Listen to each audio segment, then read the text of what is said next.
excited and honored to have Whitehorse High School lead us in the Pledge of Allegiance this morning, and it looks like Layla Benali, who's a student at Whitehorse High School, will lead us. Yes, she's right here.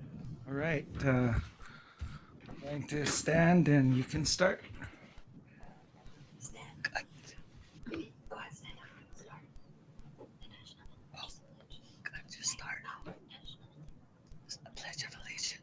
Kaya ashplati go benad zogi benad tinali go benad hadite hala ajoba dosia sinya hadite kaya asa anite benad benahajo hadozin benachike benacha hini kako. Okay. Thank you very much, Layla. Don't know if you wanted to give your introduction real quick before you leave us.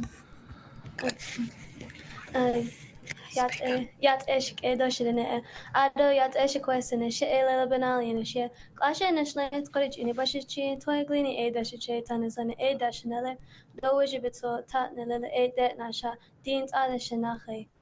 Hello, my name is Layla Benali. Nice to meet you all. Thank you, Layla. Yeah. Yeah.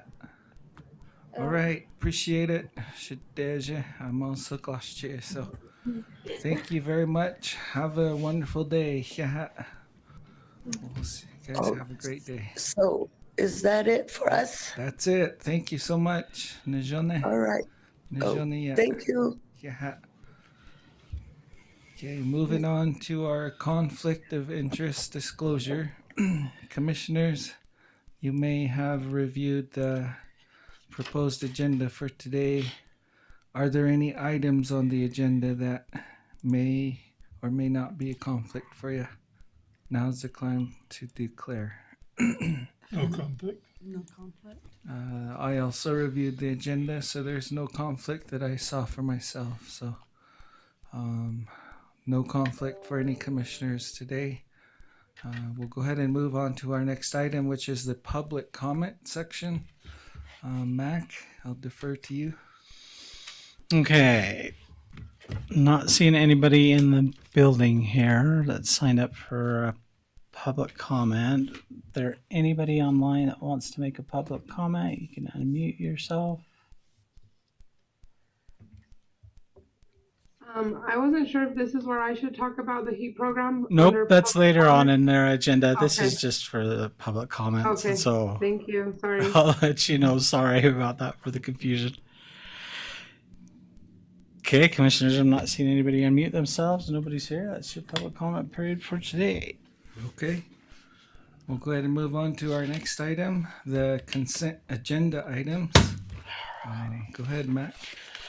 All right. Today, for your consent agenda, you have the approval of the September 3rd, 2024 Board of Commission work meeting minutes. You have the approval of the September 3rd, 2024 Board of Commission meeting minutes. Item number 4, you have the approval of the September 17th, 2024 Board of Commission meeting minutes. Item number 5 is the approval of the check registers for August 30th to September 27th. Item number 6, you have the approval of the small purchase of $2,053.29 for service motor for the road department. Item number 7 is the approval of the letter of support for the fiscal year 2024 nationally significant federal lands and tribal projects grant applications for the Needles District Safety and Mobility Project for UDOT. Item number 8 is the approval of the letter of support for the 2025 Rural County Grant in the amount of $2,000 or $200,000 for San Juan County Economic Development. Every year we apply for these funds through the state, and this is the support letter and kind of the letter of recommendation to the state that they require with the grant application. So that, commissioners, is your consent agenda items for today. Very good. Commissioners, there's 7. 8? 7. 8 items. 8? Oh, 8 items. How would you like? I'll make a motion, we approve the consent agenda as presented. Okay, motion by Commissioner Adams to I'll approve. second it. And second it by Commissioner Stubbs. Any comments or questions, Commissioner? I have none. Okay, hearing none, let's go ahead and take a vote. All those in favor to approve the consent agenda items? Aye. Aye. That's 3 in favor.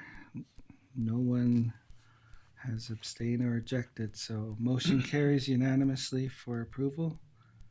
Moving on to our next items, recognitions, presentations, and informational items. Matt? Okay, on this first one, we have the introduction of the new Forestry, Fire, and Estate Lands Area Manager, Matt McKenrick.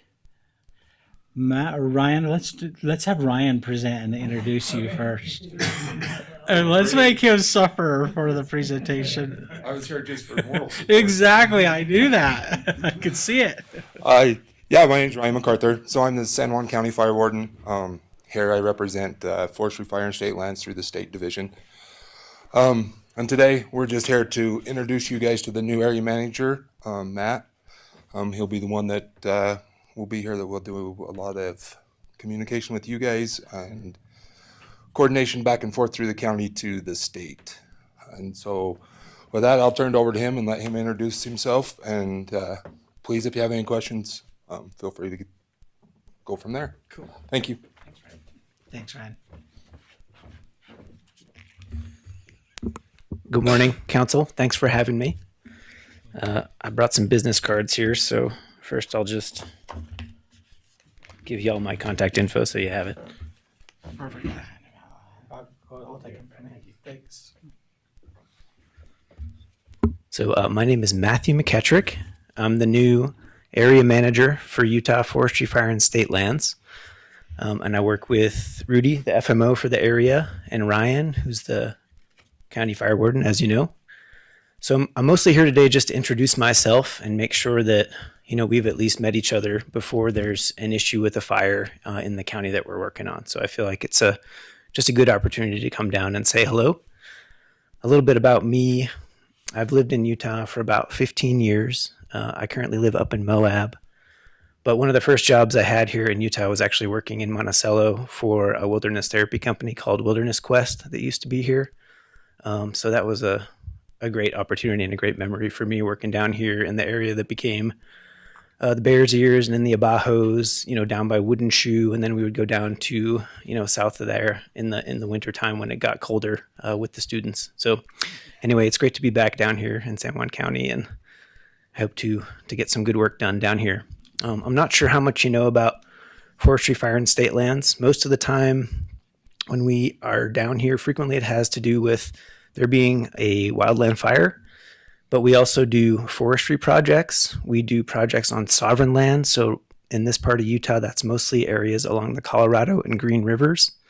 And then we also have a program where we do wildland urban interface thinning. So thinning to decrease fire danger in areas where people have their homes or businesses and things like that. So those are the 4 areas that I work in. And then fire management is also the other area. So, I'm here today mostly just to say hi. So you've seen my face, but I did just want to ask one open-ended question for me as I get up to speed. This is 2 months for me in this job, so I'm still pretty fresh. But are there things down here that you feel like are keeping you up at night as far as wildfire danger or fire management that we need to be thinking more about to kind of just get that conversation started, that we can go and discuss it more in the future? But just so I know, for starters, is there anything like that we should be thinking about? Commissioner Adams? Yeah, Matt, welcome back. Thank you. San Juan County. Yeah, thank you. You probably met a few cowboys when you were out with Wilderness Quest. Yep, definitely. I got a call from Orlando Cortez Monday Yep. telling me about the prescribed burn at Shingle Mill. Mm-hmm. Are you guys involved in that at all, or do you just wait until the fire gets out of control and then you come and save the day, or? We are involved, yeah, from a planning perspective. Our chain of command is involved with the permissions around getting that burn started, and some of our staff is going to be helping out with that project. It is on Forest Service land, so we're not directly deciding if it's happening or not, but we are part of the leadership team for the fire activities for that kind of project. We experience anytime they do a prescribed burn south of town, then the prevailing wind blows from south to north. Right. So all the smoke comes into Monticello, and we get to deal with that. But do you have any idea how long that prescribed burn is planned to last, or how long the smoke will be coming this way? I think, can you guys answer that? Rudy? So, morning. So I talked to the Forest Service yesterday. This morning, they're actually going to implement their burn. I think it's unit 2, 3, 4, and 5 throughout the next 2 days. So they'll start burning Thursday and Friday. And if they get their expected fire behavior, then they're going to go into Saturday. So I think it's going to be actual ignition time is 4 days, and then obviously residual smoke through the next week probably. So Okay, they're going to hurry and knock out these units. With your permission, Mac, would you schedule me some motel rooms in Salt Lake those 4 days? Have a Park City. Let's go to Park City. Park City, there you go.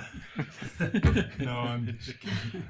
But yeah, Anyways, I appreciated the call from Orlando letting me know that what was going to go on, and planned to let the other two commissioners know that if they hadn't received a call that was going to happen. So they're south of the prescribed burn, so they really don't care much about it.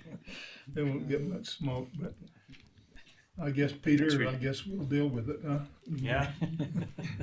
Just hold our breaths.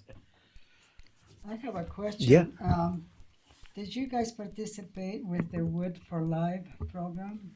Yes, yeah, we had several thinning projects where we brought Wood for Life Okay. wood down to the Navajo Nation. Yeah, that's one thing that keeps me awake, worrying about the people in the area down south, Mm-hmm.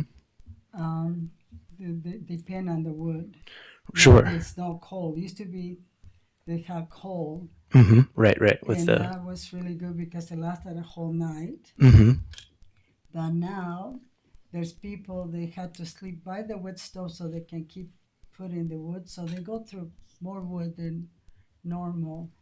And so can I contact you about that? Sure. Yeah. We'll have some thinning projects in this area and up in Moab where we'll be bringing wood down for Wood for Life. But sounds like you're saying it's really important, and also maybe more wood would be good. Yeah, Okay. yeah. Yeah, and I know one kind of thing that we've been wondering about is exactly, the logistics around where the wood needs to end up and whether, the best way to organize that, if it's through chapter houses or some well, other the one framework. in Blanding, it's not a chapter, but it's called Blue Mountain Dene. Okay. And they have a fence area because it's about 800 Native American that live within the Blanding area. Yep. And so, and they can distribute, people can come and take the wood from there, and they'll be going to start. And then also, Olgero have mentioned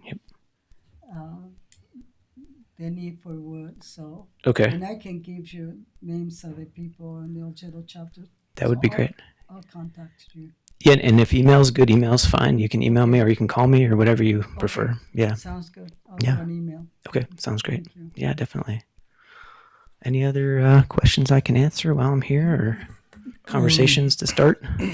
I just wanted to comment on Commissioner Stubbs and her question regarding the Wood for Life program. Sure. I know that the partnership that has been established with UNHS has been valuable. They also distribute wood to those that have medical concerns, are limited to mobility. Mm-hmm. So UNHS is a partner in the Wood for Life. And then just in regards to the Utah chapters, there are 7. Okay. There are 7 Utah chapters, and probably the most efficient forum would be the Navajo Utah Commission. Okay. I know Mac has been asked to do a song and dance at the next Okay. Navajo Utah Commission meeting, so he'll be providing a report. I forget the date on that, Mac. I know it's coming up in October. Yeah, this month. So But if you're available next week, I think next Tuesday. I think you would be valuable to the local elected leaders Okay. who would be there. They'll be Sure. present, and they are always looking for resources for community and firewood because winter's coming on. That's the biggest. The only thing that's been keeping me up at night, probably that's not important right now, is have you guys seen Bigfoot? And where is Smokey the Bear? But I'll leave that for another day. But Okay. we value all the work you guys do, so thank you very much. Definitely. Okay. Well, thanks very much. Thank you. I'm available. Anytime you can give me a call or email, and I'll send up a follow-up email today, and just kind of so you have my information and review what we talked about, just as a reminder for future conversations.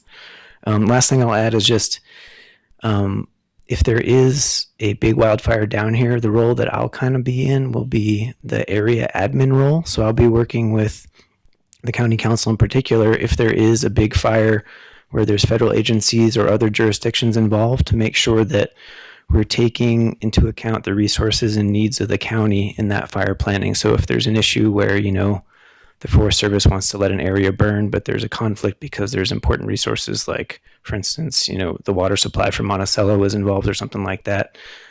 We're here to advocate for y'all and make sure that your interests are being listened to and taken into account in that planning. So just a little more information on what I would be doing down here. And we'd be working with Rudy and Ryan on that as well.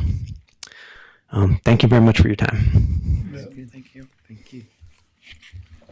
Okay, moving on to item number 10. All right, this one here you have the presentation for the Occupation Safety and Health Administration HEAT. We've got Lanisa here. She is going to present next. Hi, thanks for having me today. I don't have a presentation. I just wanted to come and attend and kind of let everybody know that we are starting our HEAT outreaches. It's now October, and our elderly and disabled clients are able to apply this month.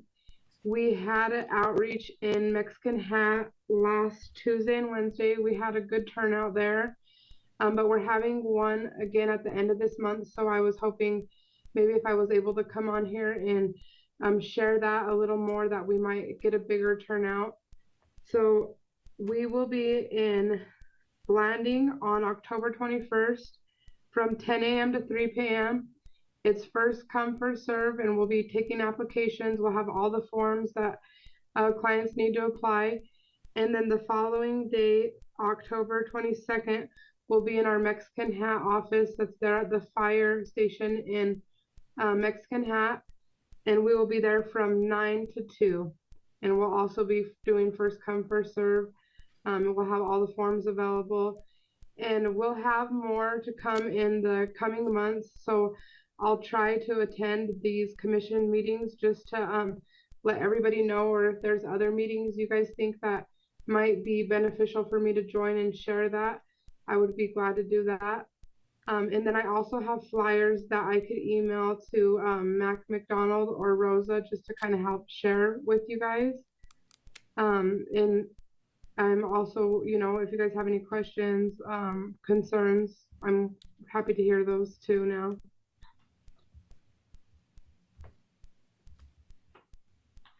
Any questions, commissioners? Comments? No. Well, I appreciate those flyers. It would help us to distribute. Thank you. Yeah, and Lunessa, this is Commissioner Harvey. I just want to say thank you for doing the outreach out into Mexican Water and Mexican Hat. I think that's been valuable for a lot of the folks that aren't able to travel. There's been a lot of questions on where to apply and how to apply, and I think a lot of the elders, they go to the local chapters down on the reservation to try and get information. So those flyers that you're going to share with us, those would be important. I know Anna chapter might be a good place to do maybe an application day. If you can email me a flyer, I'll send you the number for Anna chapter. Okay. Also, you can also come to the Navajo Utah Commission meeting that Mac's going to report at, just to do a little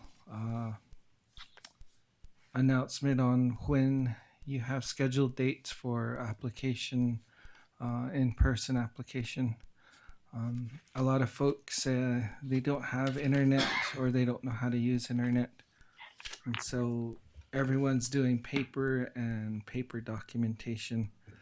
They're used to that kind of transaction. So just being there, coming out in person and talking to people in person, I think that's been very valuable. So thank you. We appreciate Yeah, you're welcome. It's been good for our program too, and it was really nice to get out and meet people and see them face to face and just how grateful they were. It was definitely worth it and something we'll be continuing to do. So what we'll do is we'll plan them out every month throughout the season. So we'll be doing this all year. And on those flyers, I'll include some more information. We'll kind of base it by month and every month switch up the areas we're going to so we could kind of get full coverage of San Juan County. In that commission meeting, when did you say that was? Navajo, it's next Tuesday. It begins at 9 a.m. So let me check and see.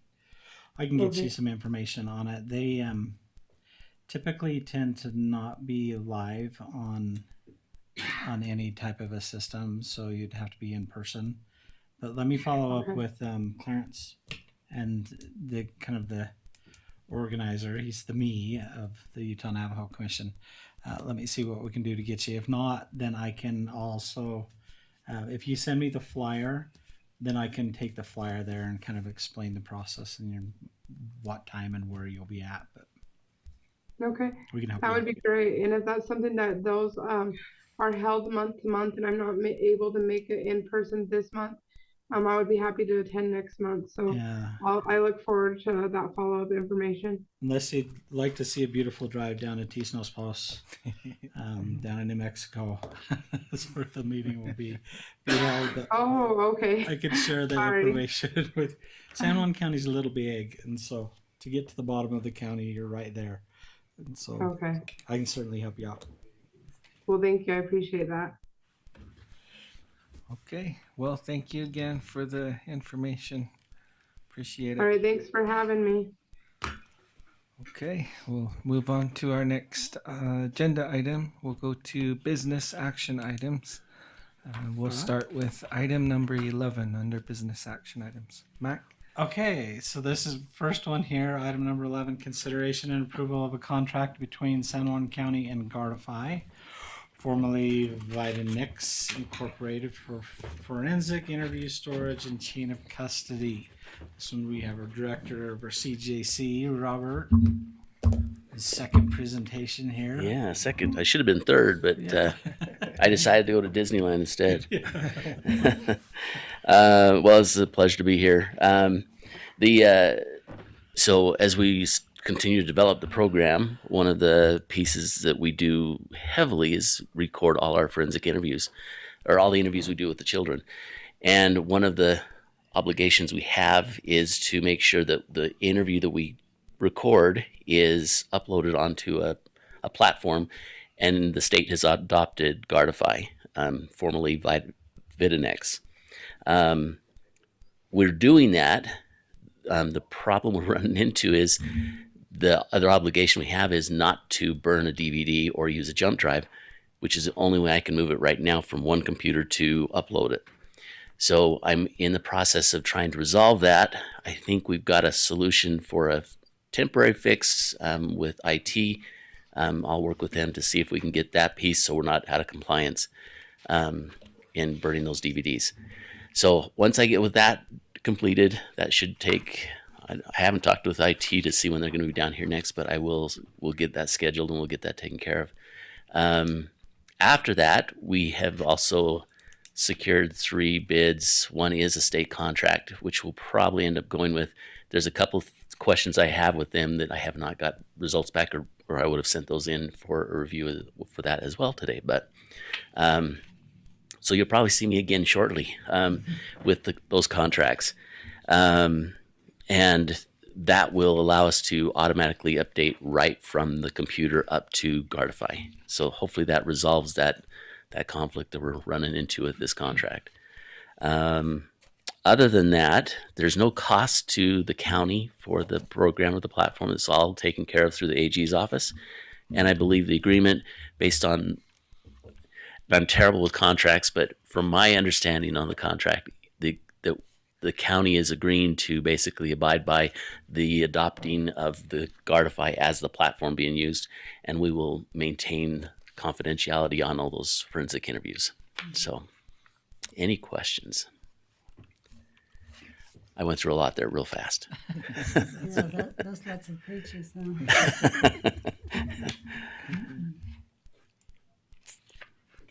Sounds good. Well, you know, it's exciting because it's improvement, and any improvement is progress, and progress is better service, and not only for the clients, but also for the work, for your, it simplifies your work, and anyway, it will. Yeah. For sure. Yeah, things are moving along. I think things are going in a positive direction, and I'm feeling really positive about the steps we're taking. So I think we're making some headway. One thing about doing things this way is you appreciate each of the steps. If you have moved to a new building with everything set, you would have never realized the progress. I like things like that when you can see the progress and you appreciate all the way. And I agree with you. Yeah. It's been eye-opening. Yeah, A very humbling experience. That's what I've told the AG's office is where I came from. I knew pretty well, and this has been a new experience. So, been good. So, Just no questions, Robert. Just thank you for the effort and really just moving along with the Children's Justice Center program. That's pretty awesome to see the growth of it, and the county being its own department and getting things moving along. So thank you for that. well, thank you for the support too. I have to just say this has been. I absolutely appreciate the commission's support in what we're doing, and appreciate all the guidance that you've given me so far. So hang in there. Don't lose faith in me yet. No, it's a good thing to do to support children. And anyway, thank you so much for all you do. Thank you. Okay, commissioners, how would we like to act on this item? I make a motion that we support Okay, motion by Commissioner Stubbs to as been stated. approve Approve the contract. the contract. Yeah. Okay, motion by Commissioner Stubbs, I'll second that. seconded by Commissioner Adams. Okay, any other comments or questions? Hearing none, let's go ahead and vote. All those in favor to approve the contract? Aye. Aye. That's 3 in favor, unanimous approval. Thank you much again. Let's move on to our next item number 12. Okay, this one here, consideration and ratification of a resolution of appointment of the San Juan County representative and an alternate representative for the Utah County Indemnity Pool annual membership meeting. This is actually just setting the approval for it. Commissioner Adams is the president of the board or chair of the board, and so it's an automatic seat that he fills on this. What we need today is for you to decide who is the alternate that gets to attend this meeting that will be held on November 22nd. This typically takes place at USAC when we go to our Bryce Canyon meeting. This is, I believe, the day before or that night. It's the night of the first. Yeah. Is this just one time? This is every year we have to go through this and pass this resolution Okay, appointing but those they representatives. that meet will attend. monthly? No, it's a one-time thing. One-time Just board one meeting. One-time thing. Yeah. And if either the commissioners are not able to attend, I know Mitch had indicated he would be glad to attend and be an alternate. Because the county, anybody in the county, You can do it. any elected official in the county can attend them. That's only if the commissioners don't want to. Right, Yeah. right. Well, What's the date of that? November 22nd. We have everybody signed up to November attend. 22nd, okay, the so Bryce everybody's meeting, so- going anyway. Yeah, you'll all be there. So who wants to go to an extra meeting? how did you nominate yourself? I mean, I don't know. Yeah, you can certainly. Yeah, go ahead. Because he can't do it. I don't. So I think Commissioner Stubbs is just needs an extra meeting because she Yeah. enjoys meetings. So. So, Well, this is an enjoyable dinner, meeting. There's yeah. good food. Yeah, see, good food. no, I mean, I willing to serve. I just thought how to proceed when, can nominate yourself. Yep, So, absolutely. Yep. anyway, So I motion, if that's okay, motion to have Commissioner Stubbs as the alternate. I'll second that. Okay. All right, let's go ahead and take a vote then. looks So like my assistant is recording the meeting. Yeah. You're calendaring. all right, Service. 22nd of November, Sylvia. Okay. You're not going to be in Argentina, are you? Oh, I wish. Thanks, Robert. See, Robert, It's summertime over there would be nice. all right. Commissioner Stubbs as the alternate to the Oh, maybe not. You said- Utah You said Counties Indemnity Pool. membership meeting? Okay. All those in favor? Aye. Aye. That's 3 in favor. All right, Commissioner Stubbs, congratulations. I think this comes with a free lunch. Okay, moving on to our next item number 13. Okay, so this one here is consideration and approval of a resolution of the San Juan County Commission authorizing the filing of cross appeals for 2024 essentially assessed properties. We have this request to continue with our appeal attorney through UAC. We contract with Thomas. He pretty much goes to bat for all of the centrally assessed appeals for UAC. It's UAC contracts with him, and then each of the counties that are affected with the centrally assessed appeal come together and work through Thomas for that process.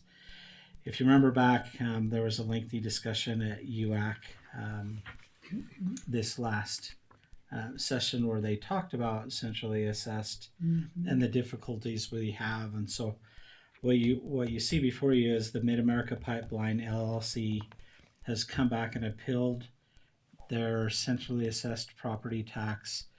This attorney goes through and represents the counties in that cross appeal along with the tax commission and everything that they do. And then they start on the assessments, the valuation. If you remember in the years past, sometimes I think last year we settled the 2018 cross appeal, which creates that's the complication of centrally assessed. We're hoping, and this year I recommended we champion that process that that senator put forward, that he's trying to get establish that bill where the state takes on all of the centrally assessed and guarantees the county that fixed amount so that the counties no longer have to continue through this process. But until that point in time, this is kind of the processes where UAC, all those counties that are effective, contract with Thomas W. Peters. This resolution allows him to act in the county's behalf. He will then communicate back and forth with us on the appeal status. When it comes to the ruling, he then reports back to us what that ruling is, and if there's a settlement and a change in that assessed value, he'll report that assessed value at the end of the day after all the appeals have been measured, after they go through the court process and do their hearings. But he acts on our behalf through that UAC contract. I just have a question. How many counties are involved in? With Mid-America Pipeline, I don't think it states in here, but what's wherever, if you think of the Mid-America Pipeline, a fuel pipeline, that through? goes through multiple Grand County, San Juan, and stretches. Okay. It can go all the way up north, just depending on that connection point. Okay. And so there's multiple counties along these pipelines that are affected by this appeal. And that's, the beauty of working with other counties, because San Juan County alone probably won't get much traction. So it is nice to be part of, a partnership with other counties. So I definitely agree with your sentiment there. The difficulty part with this, and we've seen it in the past, and that's kind of some of the county's arguments, is you're starting to see the trend where centrally assessed is able to appeal based off of the condition of the pipeline or the volume that they push through the pipeline. So the end user and the amount that is actually given to the end user. But also what we're starting to see is a shift of the burden go to the personal property taxes, our homeowners, instead of the centrally assessed. And so centrally assessed get this extra right that our personal property owners don't have. And so our residents here are taking more of this burden, yet you have these major corporations they have a loophole to get out of these. And so it's kind of an unfortunate taxing system, but it is what it is until they can fix it. And so we're hoping to get a little bit more control. Meanwhile, what we do on our side of it is we charge them X amount of dollars on their current central assessment. They pay that amount, and if they win in court through this appeal, we have to back pay them. So if you remember back to 2018, now we're back paying a 2018 amount that we have to kind of hold and try to make up at the end of the day in 2023 was last year's, and 2024 if these guys went out. And these could take years. That's the hard part with this. This is not 1 year and done. This is a multi-year process for them. Getting the bill in the mail that you almost kind of Yep. And we pay them and we owe them, and it's taxes plus interest, and it's painful. So hopefully we can fix this year, the state legislators. So, Mac, this resolution will be standing throughout Through this year, every year, that if there's an appeal, then he will have a new one because next year's taxes, if they come back and appeal those next year's, and we're trying to get rid of that process as well, that every year they come forward and appeal. The last one that we did, they set kind of this future tax rate to follow, but with Mid-America Pipeline, this is a new appeal, a new fight that we've got to go and work with the centrally assessed user to see if we can actually validate their appeal or not. Okay.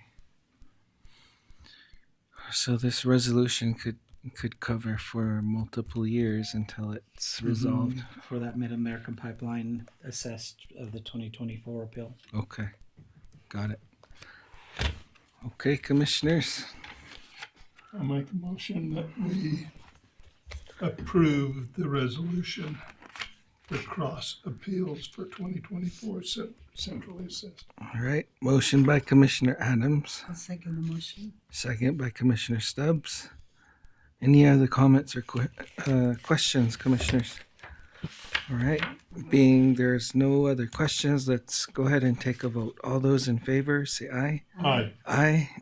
That's 3 in favor, unanimous approval.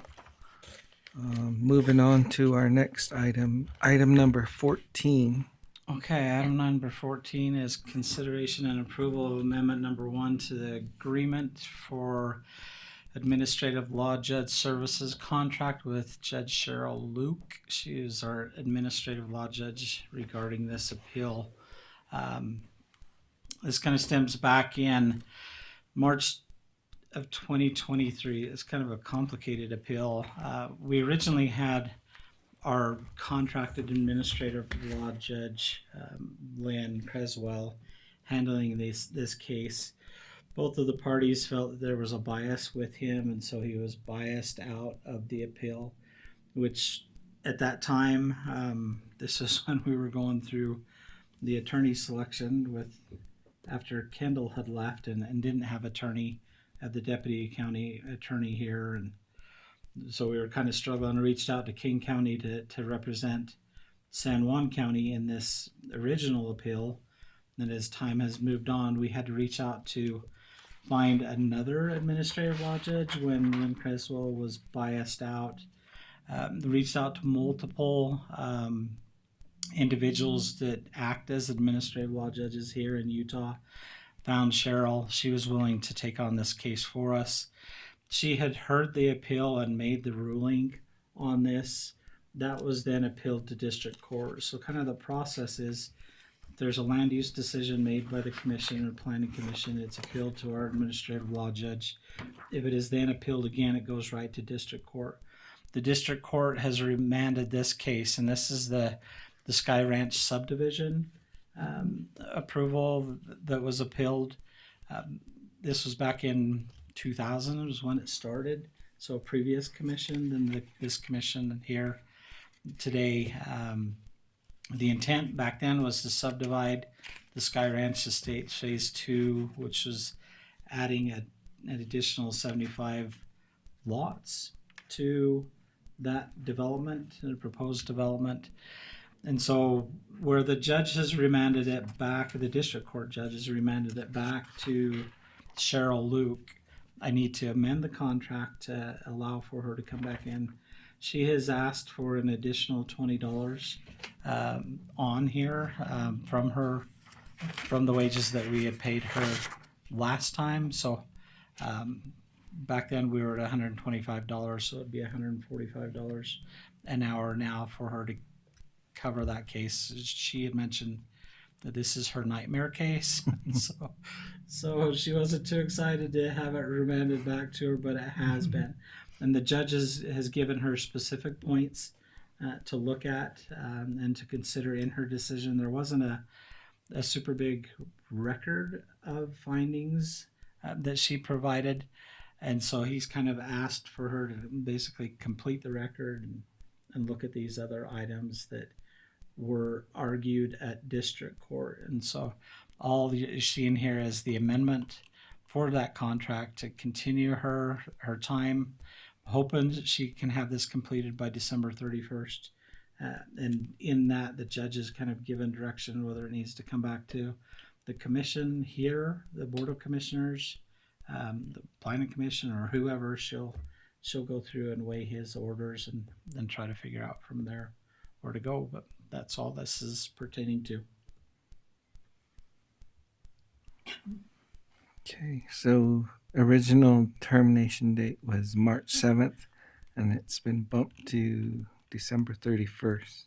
Correct. So she's going to get October, November, December, 3 months to do that review. Okay. All right, commissioners, any other questions or comments? If none, Question, but, Commissioner Stubbs. So this, at first was, it had gone through the planning zoning and it had gone through the review commission. So coming back to either us or the planning zoning, whatever the the decision judge is had made. recommended in one of his recommendations that she considers is Okay. taking this back to the Board of Commissioners, and so it just depends. She can go either way. I've seen appeals to where they're remanded back to Planning Commission to decide, and District Court has said take this back to Planning Commission. She'll go through that Okay, summary order that the judges provided, and then have to whittle that out. She'll be meeting with both parties, both sides. So we've had our county deputy attorney Jens Nelson working on this in the past. He will be representing the county, and then they have their own attorneys on the other side that okay, will be arguing before the administrative law judge. In all, through this process, I like this process. It can seem arduous at times, but I would rather spend time at this level and have it appealed at this level instead of district court and then Utah appeals court. And so it kind of makes the decisions happen closer to the people. yeah, I agree with that.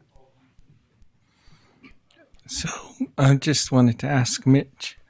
Mitch, does her decision actually get reported back to the commission, or is her decision basically it stays with the planning commission? No, it will get published, and what that means is she'll issue the opinion and send copies of that to probably Mac and myself. And then, we can forward them on to the commission. Or, if you prefer, we can also add that each one of you be sent a copy of it. If you want me to do that, I can give each of them your email address and have her also send it to each of you directly, if you would prefer that. And by the way, we did settle the windmill case. Oh, good. Hallelujah. 75,000. 75. They got 1.5 million from S Power. Okay. Yeah. So how many years have that been? Oh, way before my time. Oh, it's just so Way nice to before the keep windmill crossing time. out the list of those things, so that we can. What, did they retain the property? I don't know. Yeah. I haven't. The final document hasn't been signed yet, so I haven't seen it. Well, there ought to be a phrase in there, something like, if they're gonna retain the property, they ought to be obligated not to sue the county again on this case. Well, yeah, no, they would be precluded from doing Okay. that. All right, So, good. We appreciate that. I think it's nice to close chapters. anyway, would you like me to do that, Commissioner? Commissioners, would you like a copy of the judge's? I can just talk to you. We don't know because we don't know if it'll come to us or if it'll go to the other commission. So we can wait till the decision is made and then you can forward. Maybe just you can interpret it for us, because I wouldn't know where to begin with that. So. Okay. Okay. I'll make a note of that. Thank you. All right, commissioners. Amendments for the contract with Judge Cheryl Luke. How would you like to move? I'll make a motion that we approve the amendment. Okay, motion by Commissioner Adams to approve the amendments. And I'll make a motion to second All it. right, seconded by Commissioner Stubbs. All right, I think we asked all the questions, so let's go ahead and vote. All those in favor to approve the amendments, say aye. Aye. Aye. That's 3 in favor, no opposed. Motion carries unanimously. Okay, thank you, commissioners. Moving on to our next item, item number 15. Mac? Okay, this one here is consideration and approval of the Halls Crossing AWAS AIP 23 and the Rehab Taxiway Design AIP 22 grant agreement between San Juan County and the state of Utah, Department of Transportation, Division of Aeronautics, This year we currently, and it's a holdover from last year's project. So every year we develop a capital improvement plan that we submit to the FAA for the Cow Black projects. The federal government, from that capital improvement plan and those estimated costs, puts their share of cost into a bucket. And then every year as we do these projects, we draw down from that bucket. This one here is our 2024. So out there right now, we're doing the AWAS project, which is the all-weather system that broadcasts to the plane coming in, the weather status. So we have that project going on right now, which I'd mentioned was a holdover from 2023. We would have done that project last year, but they required an environmental assessment, the NEPA study, to take place, and that kind of withheld the project from last year, so it was pushed to this year. We have that contracted. It's underway right now to have that AWAS relocated and moved, as well as replacing the beacon at the airport. And so that's 2023 project. 2024 project was the design of the taxiway. Several years ago, we redid the actual airstrip and the runway. And for the taxiway, we came through and just crack sealed. And that was all we did on the taxiway. But the taxiway continues to get worse. Those cracks continue to expand out there on that sand. And so this is what we're paying for this year would be the design of the taxiway. And in that project, we also included the entrance to the airport itself to see if we can get that upgraded or resurfaced or just a tack on it so that we can prolong the life of the entrance into the airport. So we're trying to combine two. In the Cow Black Master Plan, one of these days I'm getting it through a work session, have to bring back the Cow Black Master Plan for you. But this is really, when you think of the Cow Black Airport and its lifeblood and importance to the county, this is one of the economic engines that we have out there. It serves a super big purchase for emergency response on the lake. And so emergency responders can fly in if they have a life flight to our side of the lake and fly anybody out from Cow Black. We still do have houseboats that are out on our side of the marina. People will fly in, use the airport, and then we have a taxi system there. We provided them with a county fleet vehicle, a van, that as people fly in, we will take them down to their houseboat, pick them up later when they're done, and they'll come back up and fly out. We also participate in the Cedar Cities Aeronautical Program, where students will fly over and touch down at our airport. But in that master plan, it anticipated us having additional hangars. Now, I've been approached in the past to have a hangar. There was a mechanic that wanted to have a hangar, and if you've ever been out to Cow Black, it's like you're driving to the edge of the earth, and before you hit Lake Powell, there's Cow Black Airport. But out there with that, it's like, I'd really like to have a mechanic airport hangar, but we don't have any sites. And so part of this taxiway improvement was to place asphalt down where they can add hangars here in the future. And so it's a little bit of an opportunity for us in the future, but right now they're just looking at the design and the cost. It's sandstone where we would have to extend the taxiway out to with the hangars. And so we've had hangars out there in the past that have been since removed that were just embedded in the sandstone. So we'd like to try to create a little bit more permanent base on there and affix those to asphalt instead of just the sandstone, so make it a little bit nicer and approachable, especially from an airplane itself. And so that's kind of the premise behind that. Right now, this is just an award, a grant award that allows us to get into the design where the FAA will pay 90% of it, the state will pay 5%, and then the county will pay the other 5% of the design. And then next year, from that design, that goes to the top of our capital improvement plan. And then next year, if the FAA can get the funding, then we use that funding for the actual implementation of the project, where all in all, the county only has to pay the 5%. The tricky thing about taking FAA money, and we've taken it for years, is once you take that money for a public airport, you are committed to continuing to improve the airport for 20 years.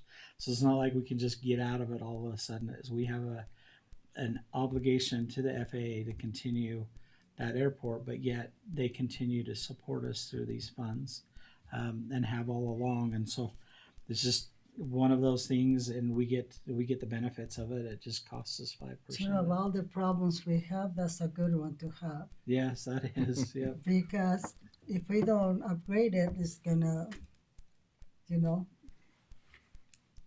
have value. But just for 5%, it's a good deal. Just to keep 5% doing is a it. good deal. And, that's some of the part of the things that happen in the county that people don't realize. And it happened to, we had the legislature part of the county, and we had the business aspect of the county, and things like this is not only helping us to do business now, but it's preparing us for the future. And so sometimes lots of the things happening behind the scenes that probably people don't realize. And I think the airport is one of those things that the county is doing a good job, and mostly that comes through administration, because us commissioners probably won't even know what's available out there to benefit the county. And so we appreciate what you do with that, Mac, and I think we'll have a good facility one of these days. Absolutely. It continues to be updated and upgraded and kind of a big, better, best type scenario. I certainly appreciate and want to throw my hat off to Dave Kimberly. Dave Kimberly is our manager out there that operates that on site. He's got staff that live there 24/7. And so we continue to make sure that we're maintaining the facility and the building so that it's habitable and safe and comfortable for them, with our heating and air and the air conditioning that goes out, solar system that goes down. We continue to provide that, and yet he's able to make some money off of the fuel cells, and he leases spots for houseboats and really takes care of those people on there. And just kind of a history, and I think it's important for you to know, Commissioner Adams, this is one of the things that he's taught me in his tenure that I've had with him is really that side of the lake is super underutilized, and it doesn't get a lot of focus and attention that it deserves from Utah or anyone, National Park Service that operates the marinas out there. When they contracted with one vendor to oversee all of the marinas, this is one of the marinas that they kind of neglected, and they pulled part of all of the buoys out there, the buoys. I think that's what it's called, buoys. Yes. So they pulled off the buoys, took apart the marina, and you go out there now, and it's like we've been abandoned. They used to have kind of overnight rentals where people can come out and rent trailers. You go out there now, and the skirting on the trailers all blown off. The campground's kind of just more or less just weeds. There's a lot of abandoned houseboats that are around, abandoned equipment. When they did that, they contracted with all the three. They kind of realized years later that they made a mistake and started to separate the contract so they'd have independent marina operators. We continue to champion that with the National Park Service to pay attention to us. This side of the lake can really serve Colorado, Arizona, New Mexico, and we feel that it's super fully underutilized because of the condition that it's in. And so we continue to champion with the National Park Services. Let us get our own vendor over on this side so that we can start to put back the marina. You go to the gas station out there, and the gas station is closed down. So if you're a tourist and you take a wrong turn, instead of going across the bridge, you take a wrong turn and go to that side of the lake, and you clear out there, and you're out of gas. And so with the what is it, the Grand Canyon Express that goes across the lake there. Now that that is supposed to be up and operational, they try to get it this year. Now that the lake has risen a little, they can float it across to Bullfrog and make that crossing happen. A lot of tourists will go that route just to take the ferry across. I heard a couple weeks ago that the ferry was having some problems with the motor or something, a brand new motor in there that they put before COVID hit in that system. But hopefully we can get the ferry crossing going again, so those tourists that go that route can take the ferry across to Bullfrog and then up into Bryce Canyon. It was kind of that scenic tour, and so we're hoping to get that up and operational again, so that all of this whole system works interchangeably. As you've got people flying in, more houseboats out there, a place so they can get their ice cream and their snacks, things that have kind of been abandoned on this side of the lake. And so we continue to push for that, and if you're ever in those discussions with them, just be the champion that we can be, because we need more services. And we can out be there. ready, we can have the Everything's there. airport ready. We should invite Mr. Kimberly to come and talk to us. Give him a thank you. Absolutely, I agree. Pacer saves a lot. All right, commissioners. So we've got the rehab taxiway design. Looks like for our cooperative agency agreement. So how do we want to move? We're number 15. Number 15.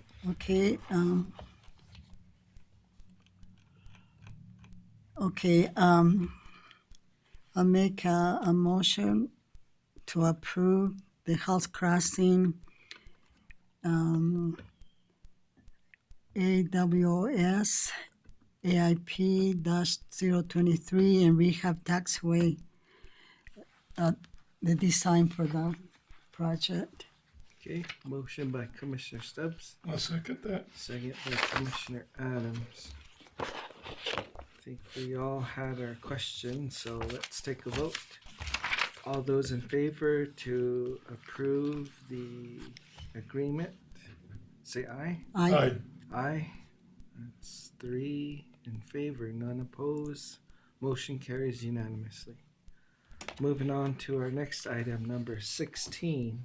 Okay, this one here is the consideration and ratification of an interagency agreement between San Juan County and the Utah Department of Workforce Services for homeless prevention services until 2027. Total amount of the contract is $180,081. This contract provides us $60,027 a year for homeless prevention measures or opportunities here in the county. Those, if they fit under the umbrella, there's 3 items that the state is looking for us to spend these funds under. One of them is housing stabilization, rent assistance, and case management. In this, you can kind of see how they've broken it down, $60,027 a year for the next 3 years. With it, there's a heavy-handed piece of reporting that goes to it, but really, in our homeless efforts here in the county, I really don't feel like we've marketed a lot that the county can provide or just homelessness services. We don't have a lot of services. We don't have a lot of homeless individuals when you drive down the street looking for them, but we do certainly have needs in the county. When I speak to some of our partners in Grand County, we were just in a meeting with her the other day. She had mentioned that out of her clients there in Moab, about 90% of her clients are San Juan County residents, but they know to go to Moab to get the services, and so they do. And so with that concern, speaking with the state and how we would spend these monies every year that meet their umbrella, one of the things that they suggested is that we hire a homeless prevention coordinator. This is a part-time individual that we would hire, and they would begin marketing homeless services for us. Part of these funds would also be be used in the prevention measures for rental assistance. So if you're in an individual and you have a home that you're renting, you can no longer make that payment through economic conditions, whatever the case is. We will have that rental assistance that we can keep them housed. The difficulty here is there's not a lot of rental opportunities, and so trying to find housing can be hard. But with that, we can also apply these funds for deposit payments. We can apply these funds for utility payments, application fees that they may have for applying at the residence or for any apartments that are out there. In here, we've provided internet costs for the part-time person, so that the internet is taken care of, laptop, computer, and any software that they have, and any office supplies. And so this gives us an opportunity to hire a part-time, limited time employee that can then take on the brunt of marketing. And if we do have an individual that they work through, there's a lot of reporting that's required by the federal government. She or he would be doing that reporting for us and kind of take off the pressure that Rosa would technically have. And so they would become that caseworker, marketing agent, and individual that we would send any clients to. The questions. Last time we did the rental assistance, it seemed like there were a lot that then came running, a lot of landlords that felt that the county could then pick up back due rent. And that's not the case. It's really, if people aren't paying their bills, that's a different thing than, hey, I'm about to get kicked out and I cannot make ends meet at all. There's an investigation that this individual would take part in with that client to really see, are they just not paying their rent, but they have the means to pay it, or they can't pay their rent because they're out. We see a lot of domestic violence cases that are now, out of the home. They're running, being able to have that first month's deposit, things like that can kind of set them up. And that's really what Moab is seeing, is the domestic violence side of it. Kind of gives them some assistance here. We've had the individuals that have stopped in and say, hey, I'm getting kicked out of my trailer house. What services do you have to provide? We've always pushed them to price. That kind of oversees the housing for us. Well, here now we have some means, and it's not a lot of money. But if we do have people and we start marketing this, then we have the money here at a local level to take care of them. Possibility for needs would be people from the women's shelter. Mhm. Comes a time where Absolutely. they need to, leave the shelter. Now we run these services and kind of all of our homeless attempts through the local homeless coordinating council that we have. Commissioner Stubbs sets on that, and we kind of operate that with staff and those individuals that are a part of our homeless coordinating committee. And so it's just one step along the way. I was impressed by the information about how you treat the homeless, being careful. And I guess we don't have that where we're gonna have to force and move people out of the sidewalk, but it's interesting how they cover so you don't injure. I mean, it's well protected document, as you're trying to remove them. But anyway, I was impressed by that. Sorry. Looks like this is going to be part-time. They're working in a system that the state offers, a database system, and they're going to do case management services Correct. for the clients. Mm-hmm. Yep. Sounds awesome. Okay, well, 3 years, 3-year funding. 3-year funding. And this is one of those scenarios where if you don't use it, it goes back into the kitty. There's a lot of homeless needs through the state of Utah. And so I've always told them, as we've taken these grants, I'm like, if we can't find clients and don't have clients here, we're about to go into the code blue phase of the beginning of the winter, where if there is a code blue event here in Monticello, which there's a lot, seems like almost every day in the winter. We're in a cold blue status where in that, it's a requirement by the county to provide sheltering services in a cold blue event. And so this can kind of help keep people sheltered so they're not in a cold blue environment where then we're having to pay for a hotel room up to 7 days for those individuals. And so it's kind of all a part of taking care of people throughout the state. So are we ratifying the agreement for the funding amount? This one here, yes, we had Commissioner Adams sign it. So we're like, oh, we got to bring this to the commission. And just so you know, and it's crazy, the state they have this encrypted system, whether it's DocuSign or any other platform, where they send it direct to you commissioners, but the process has always been to take it to the full body for approval. And so we get your approvals and then we're handing down the contracts so they can bring it to commission so that we get the board's entire approval on here. And so this one is a ratification. It's already been signed. They've already sent us back their signature on the agreement. Okay. All right, commissioners.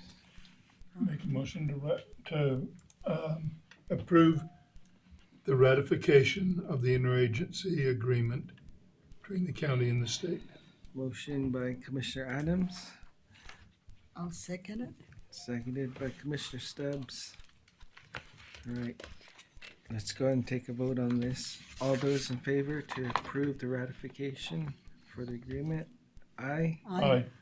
That's 3 in favor, none opposed. Motion carries unanimously. Next item is item number 17. Mac? Okay, this one here is consideration and approval of the pay scale and operational changes for the county EMS program.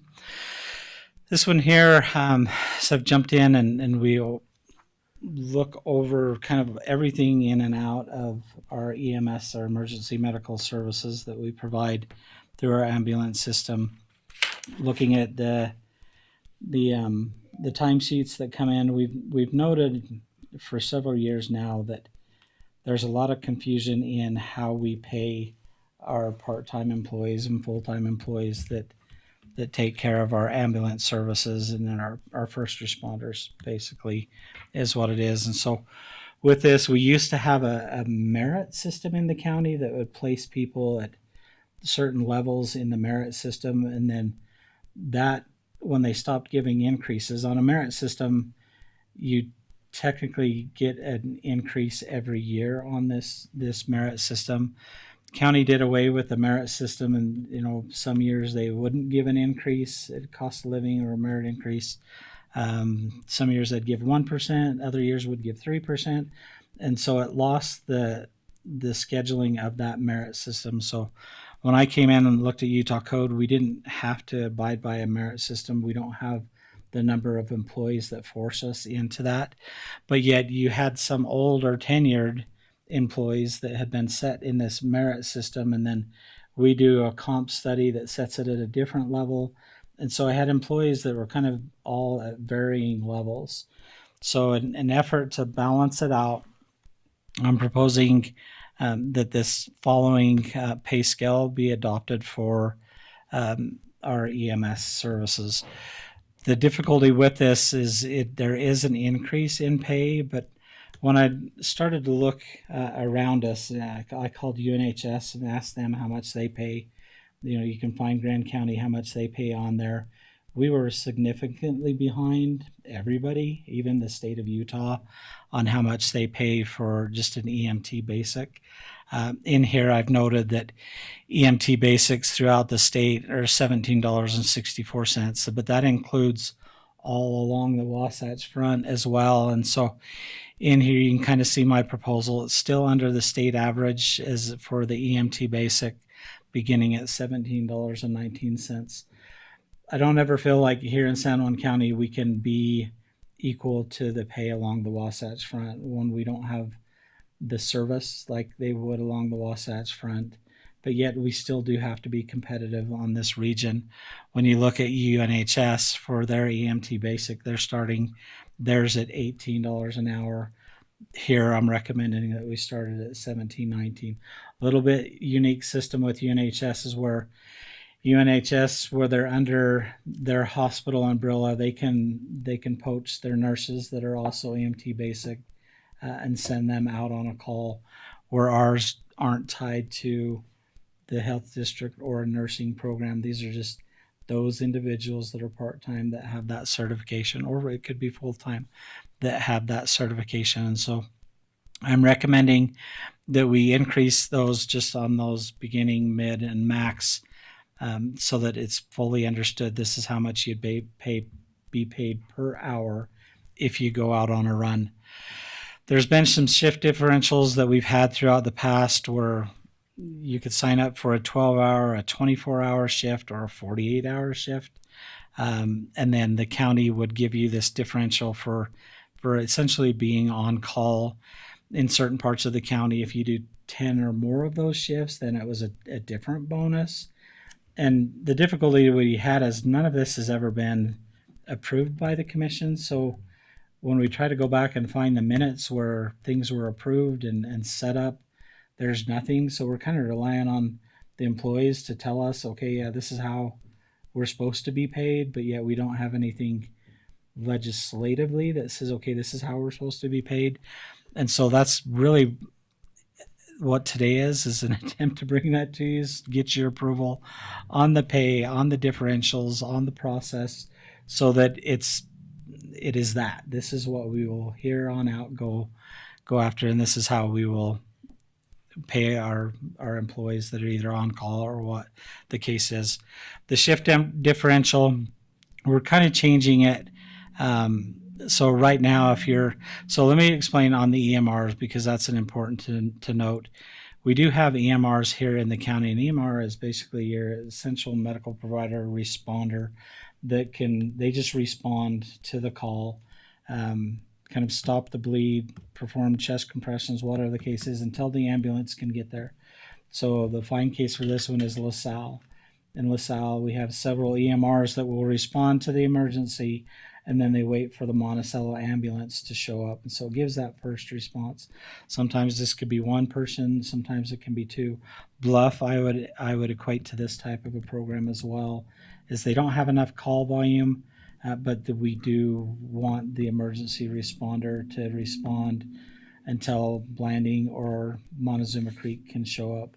And so that's the difference with the EMR. So I've tied in on an on-call rate. And so this every day, for those 12, 24, 48 hours, we have people sign up. And so what I'm recommending is getting out of the 24 and 48 shift differentials and sticking all of our schedules at a 12-hour shift.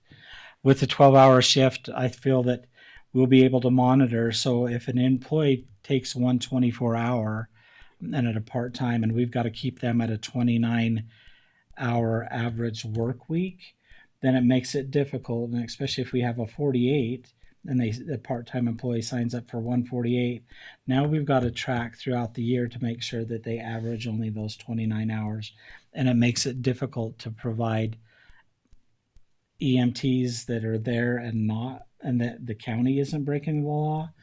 Several years ago, the county EMS system underwent an audit. And this is one of the things that the audit highlighted is we're breaking the Fair Labor Standard Act by allowing employees that are part-time to work beyond that 29.9 hours or whatever it is throughout that work week. And so we need to get back to a process where we can track that average. Crystal tracks this right now to watch which employees are going over that average so that we can slow their ability to take on schedules and to sign up for the schedules, so that we can, at the end of the day, be in adherence with those fair labor laws. We've also had county employees, and this is a hard part, is, you may have a county sheriff that is EMT and they perform 40 hours of their work week over here at the sheriff's office.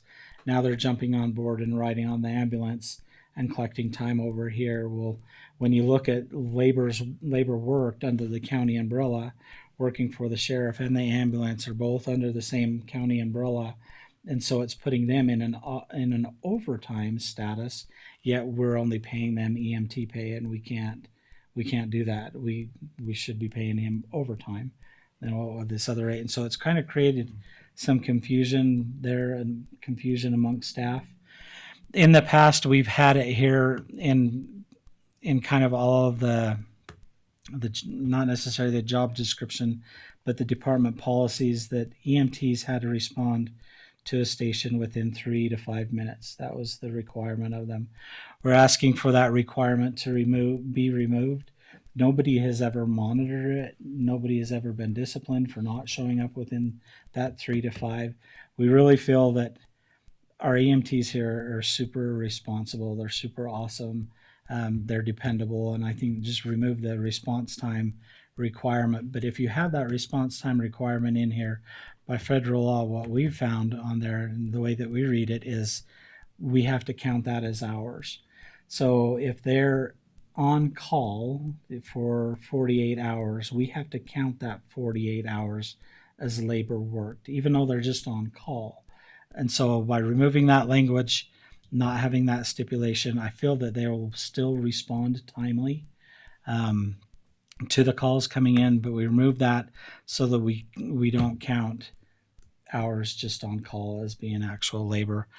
But with that on-call rate, we're adjusting it to where an EMT advanced, or EMT paramedic are set at different levels. So for an EMT basic or an EMR, we'll pay them $40 for a 12-hour shift.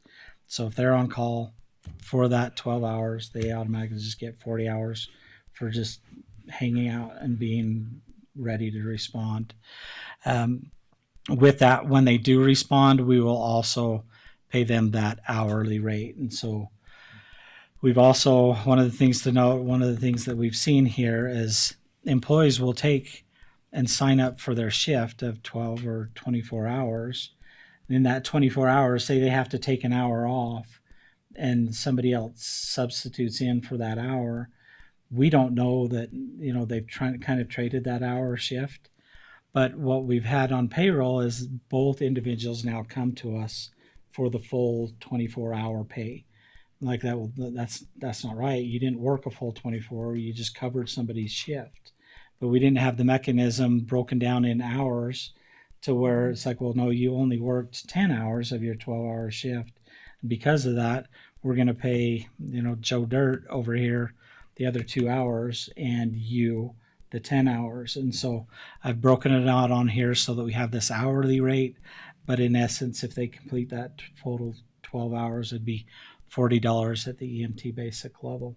So hopefully that will help, because we have seen on our payrolls timesheets that have been turned in as somebody else covered, and they're asking for the full amount for both employees. And so this kind of gets a little bit more clear that you can't do that. If you have somebody covering your shift, which is fine, we understand that difficulties may arise with kids, and you got to go get kids, or you got a football game that's only going to last an hour you want to attend, get somebody to cover you, and then we just trade out those funds on an hourly rate. But if you work your full 12, it's kind of that automatic 40 or 60 or $80 depending on your certification.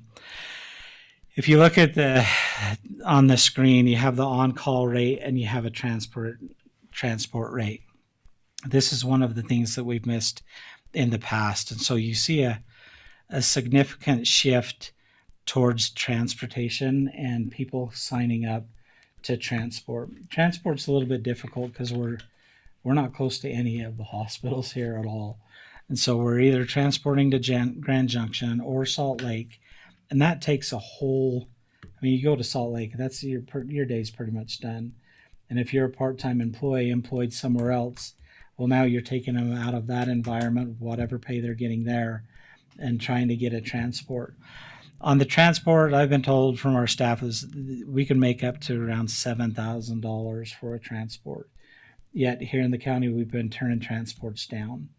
And so if transports, and you talk to Darren Bushman on this same thing, is like, if you can get to where your transport and heavily in transport, then you will make more money in your EMS program. So even though there's a increase in costs for pay, as we split the differential up, we'd focus more on transport. I'm hoping that we can get more individuals signed up and willing to take a transport. And so that's why you see here, if you sign up for a transport, we'll pay you that 150 hours just as the differential stipend. That's your bonus for taking a transport and being willing to take those, plus your hourly rate.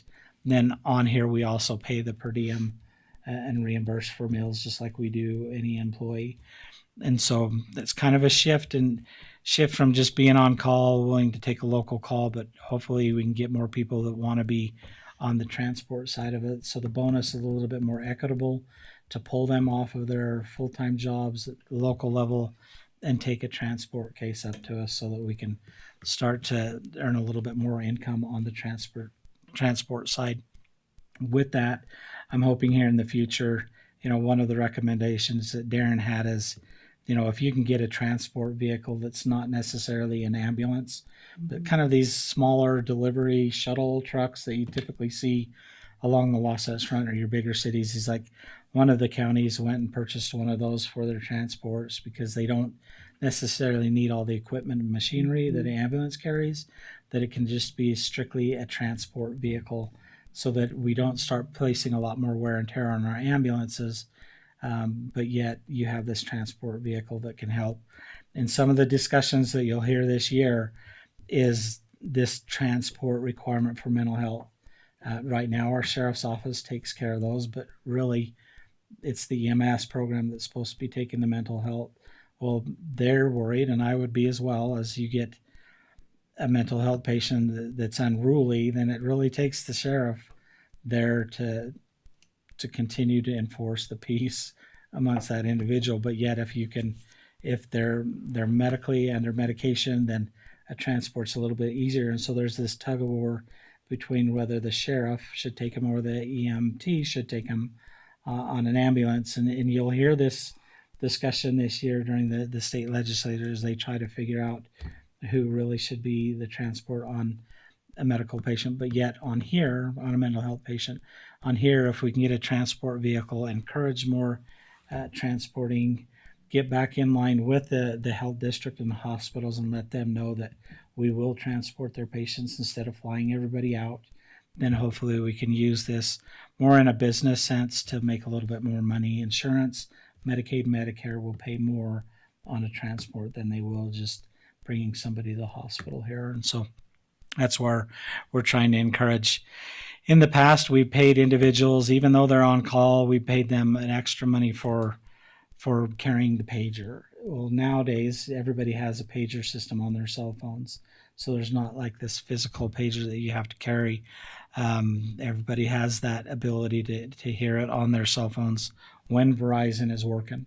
Yesterday, there was a nationwide shortage where Verizon quit working for some time and got us in trouble with a call.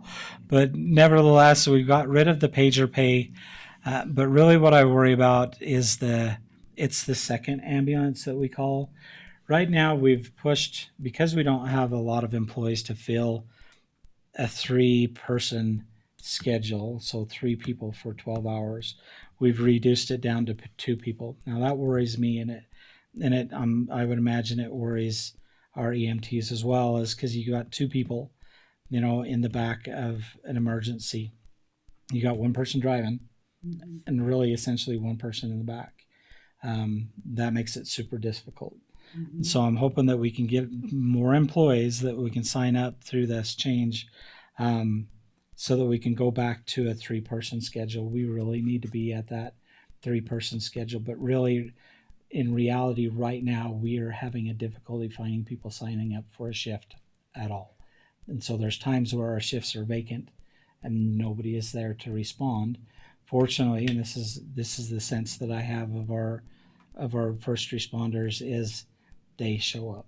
They show up when it's needed. And what I'm hoping with this here is, if we need a second ambulance, say, for example, if there's a cardiac arrest and we send 2 people and it's like, hey, we need more. They make a call through 911, page it out, so we need a second ambulance. we're hoping to give those individuals that are automatically carrying their cell phones, listening to dispatch, hearing the page, that they will come running. With that, I'm hoping to give them just a $30 bonus. If you show up on a second ambulance, you heard the page, and you came to respond, it's an automatic $30 bonus that we give you, plus your hourly wage while you're out there on the call responding. We're hoping to get them in and out quick. A lot of times, if you get in, say it's a 5-person accident and we can only transport one in the ambulance, then it's like we need a second ambulance. So we got to take and transport more individuals in. So I'm hoping with this bonus that we can treat it similar to how we treated the pager pay in the past for $25. I'm hoping to go to $30 to encourage and then have some type of incentive to responding. If I respond for an hour and I only make $15 an hour, working here, local hardware, wherever, hoping that that's enough incentive that, they're willing to take the sick leave, vacation, or whatever from their employer to come and work for us for that $30 bonus plus their wage. And so that's kind of the thought behind that. We do have a legal requirement to provide ambulance services for high school sports games, and you typically see them at the football field or the fairgrounds. You see them during the fair, the rodeos. Those are required events by law that we have to provide ambulance for. So with that, I have this just at a strict rate of $20 an hour. So it's not $20 plus, it's just $20 an hour. That if you sign up for the football game this weekend, this Friday in Monticello, you get $20 an hour, plus you get free to the football game.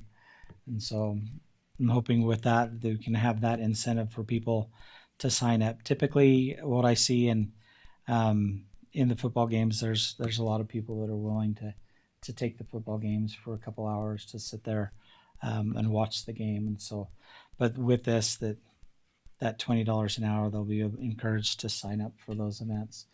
We also in the county do have special events that individuals will call us and contract with the county to provide ambulance services. So out at Bull Hollow, when they have the races, they request from us an ambulance be provided out there all day. Because it's an all-day situation, it's not really a football event, but you're out there in the heat and that. I bumped that up $10, so you're at $30 an hour for the special events. And with the special events, in our fee ordinance, we have a higher pay that those individuals also have to cover. And so with that, we are making money to send individuals out on these special events. The Horizon movie last year, that brought us in $35,000 for having EMTs out there. And so we want to make sure that, those individuals that are out there on the movie set or these races or Jeep Jamborees, mountain bike enduro, whatever the case is, that they're paid and they don't feel like they're being taken advantage of while they're out there. And so let's see, continuing down through here. Do we need to approve that pay scale? We will, yeah. Once I get through, there's more to follow on this one. On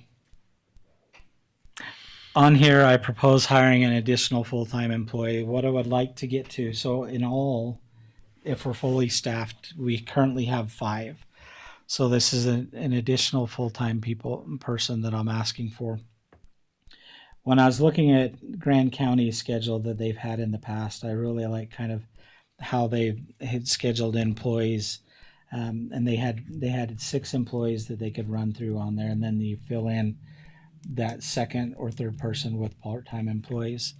So if I can get a full-time staff that will then work 12 hours, be on call for 4, and then split a day and a half shift so they would work their 24 hours, 2 days, and then work 4 hours on call that next day, and then after 5 days, they would then be on for a day and a half, and we would rotate through the 6 employees, so that at the end, of the year, all of our employees have worked, 2,080 hours throughout the year, so they get their full pay, their full salary throughout the year. But with that shift, with the 6, I will have 2 full-time employees, one in Blanding, one in Monticello, that are on, and they will be kind of the leads. They will be to me, I put a lot of weight on our full-time employees. They're the ones that we communicate through. They're the ones that I ask questions of. So by having 6 there, they will be primarily in charge. But with that, I can cover 6 days and then fill in my part-time gaps for that 2nd and the 7th day of the week.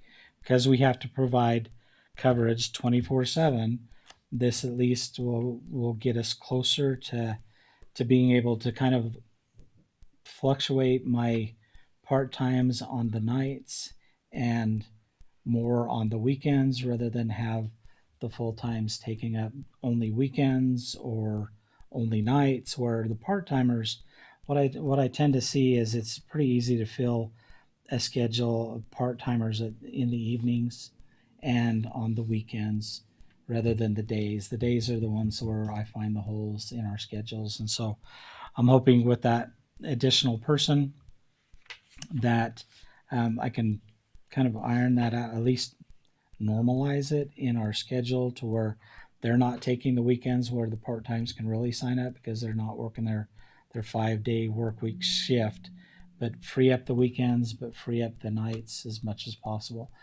This will kind of have to rotate at first because some of our full-time employees do have full-time jobs outside of here as well. And so I need to be flexible with those shifts right here at the first. But ultimately, I would hope that we would have one full-time at least 6 days a week that we can respond with.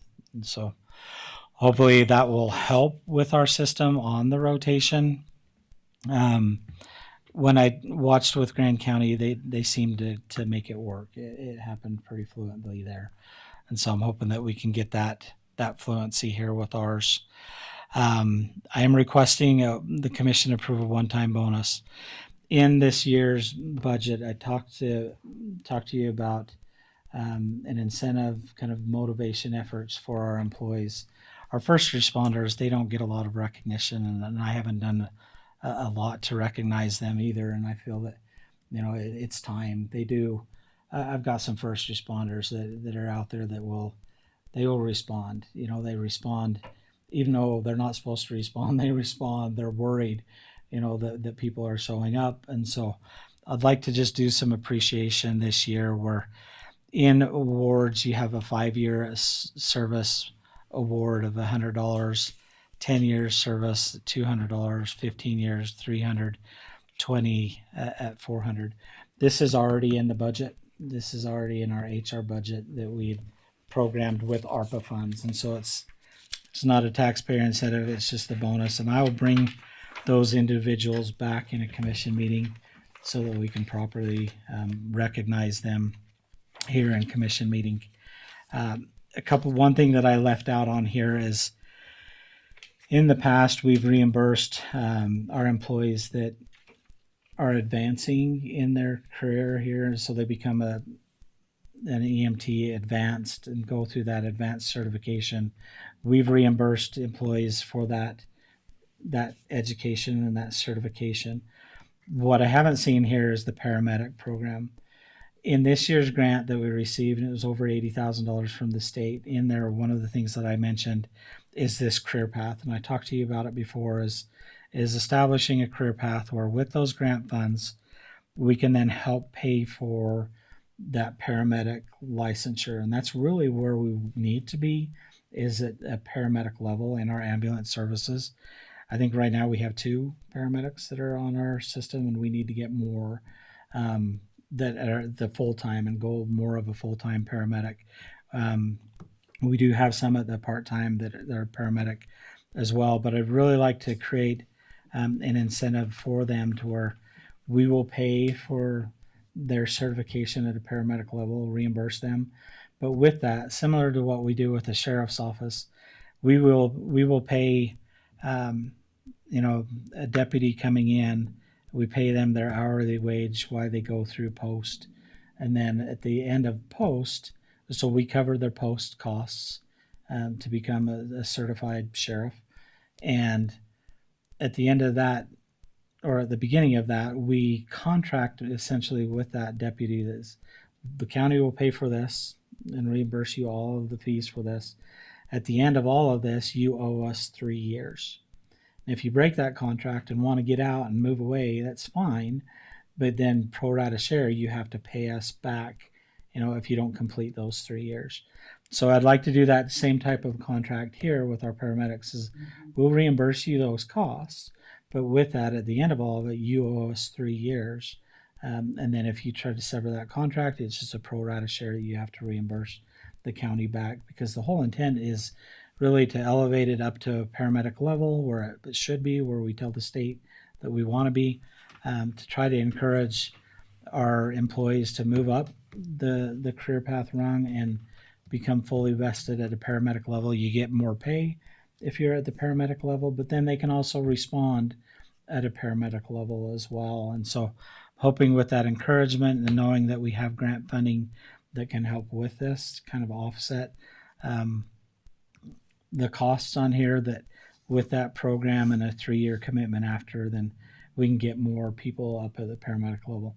I have one individual that's entering into that paramedic program right now, that asked about I put out just the question. I'm like, who would like to become a paramedic if the county paid for them?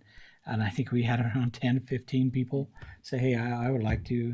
It's the cost. And it can be right around $4,000 or $5,000 for that certification, but it's time intensive.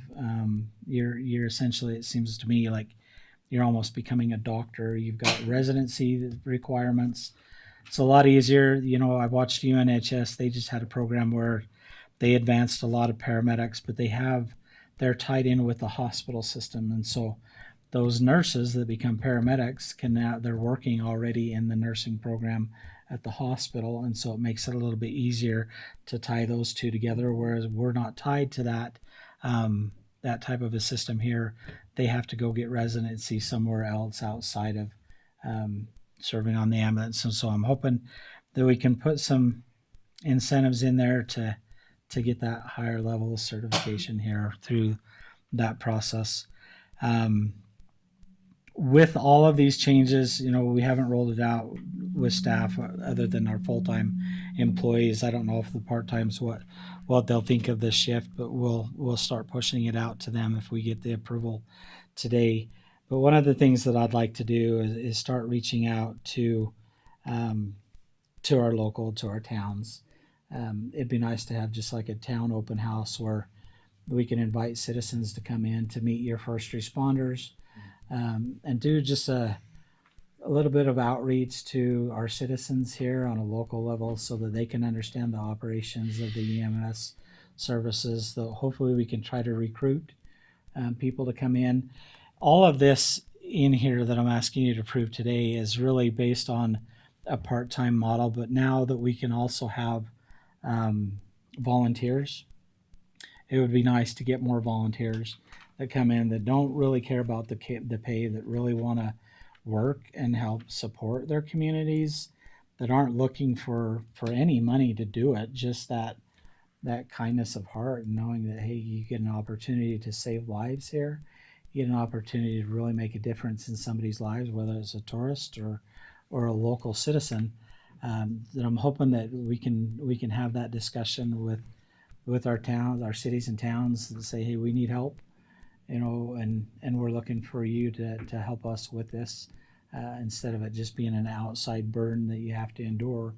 Hoping that we can get a little bit buy-in from our citizenry here and find those volunteers that are willing to go through the certifications that we will pay and become those volunteers that we can utilize. Do we still have the insurance incentive that we can get to volunteers? That is, yep. UAC still has the PHP, But and we continue to market that. Yes. That is a good incentive, because if you can have the same insurance that we have here Mm-hmm. for you and your whole family. And it's That- cheaper.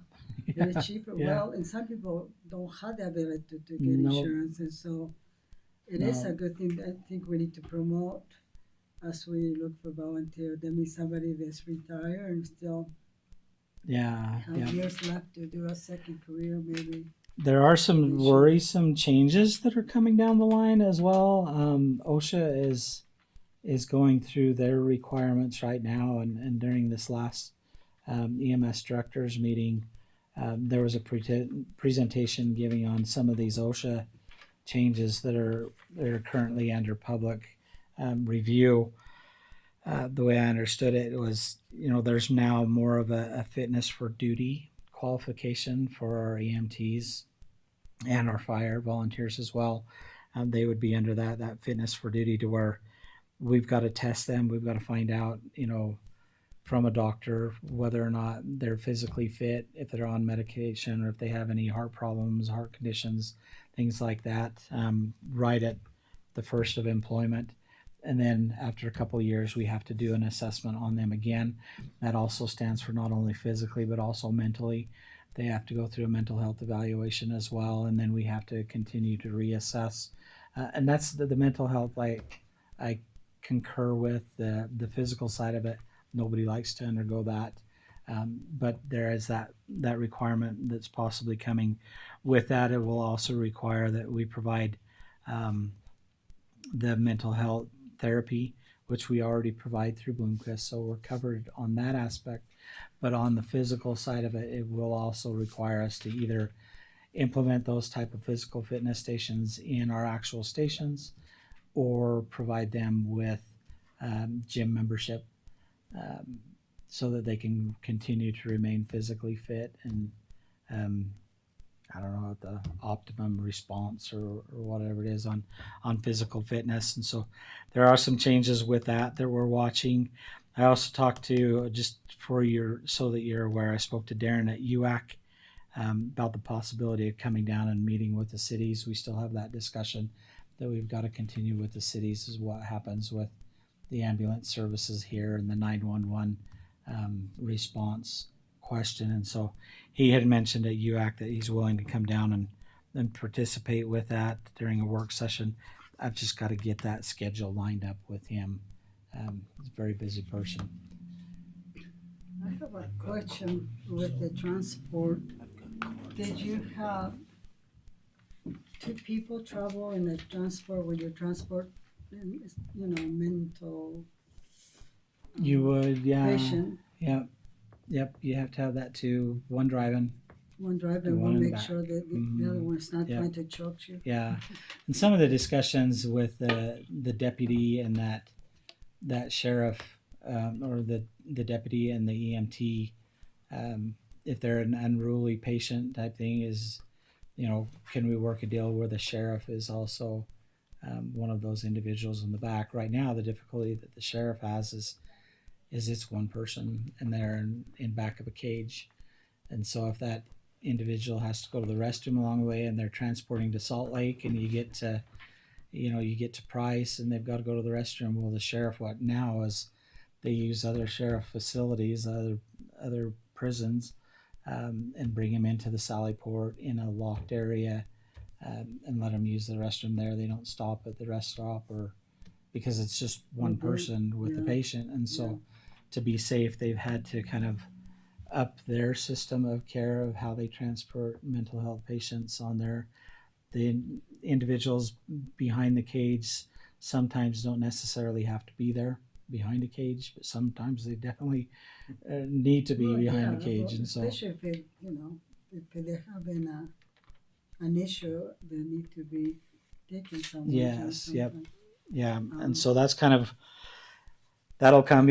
I'm sure you'll see some changes with that. I heard some discussions regarding that at UAC as well, that they're looking to try to make some changes in the EMT director meeting up there in Vernal. They had also touched on some of the changes that are being proposed right now by certain legislators, and so stay tuned on that one as well. But other than that, this whole program is really what I'm asking for your approval today. If there's certain items that you don't like in this that you'd want to table and reconsider at a later date, we can certainly do that. It's up to you kind of how you want to handle it, but I'm hoping to at least get this all codified, set in stone before you commissioners get your approval or denial, and then be able to push it out or tell our employees kind of this is what it looks like here for San Juan County.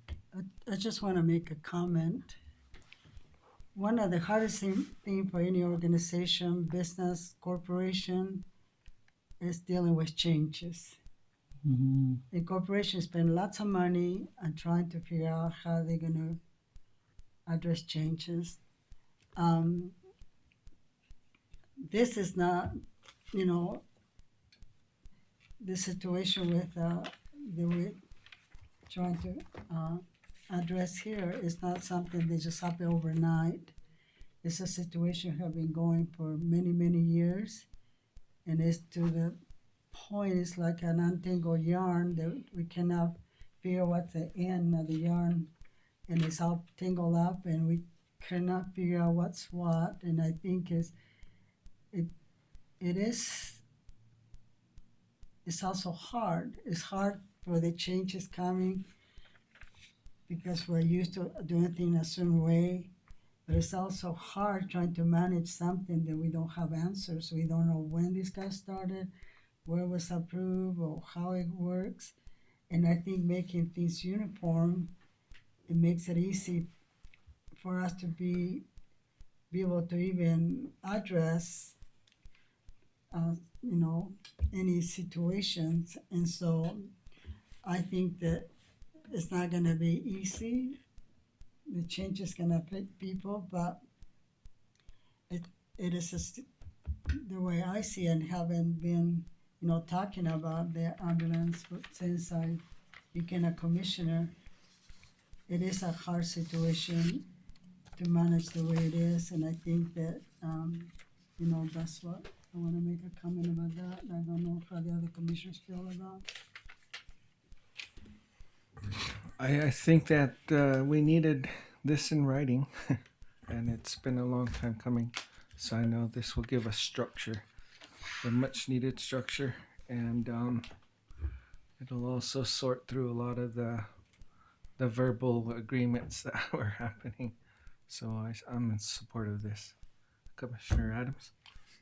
Yeah, I just, when you talk about volunteers and insurance, and I don't know whether the state passed some legislation concerning volunteer and insurance, Mac, Other at than- some point, and I don't know, I don't remember exactly how that went, but I will say that if we provide insurance for volunteers for a family, I know that the county for just it'll cost us about $24,000 a year. So this one is, so the insurance program, if you remember back, UAC approached the state legislature, I think it's about 2 years ago now, Yeah, and developed the PHP volunteer insurance program. okay, And that's the program that it's ongoing now, and it continues to be funded by the state. So it's not so the it's not county's funded by insurance, us. not at all. No, All right.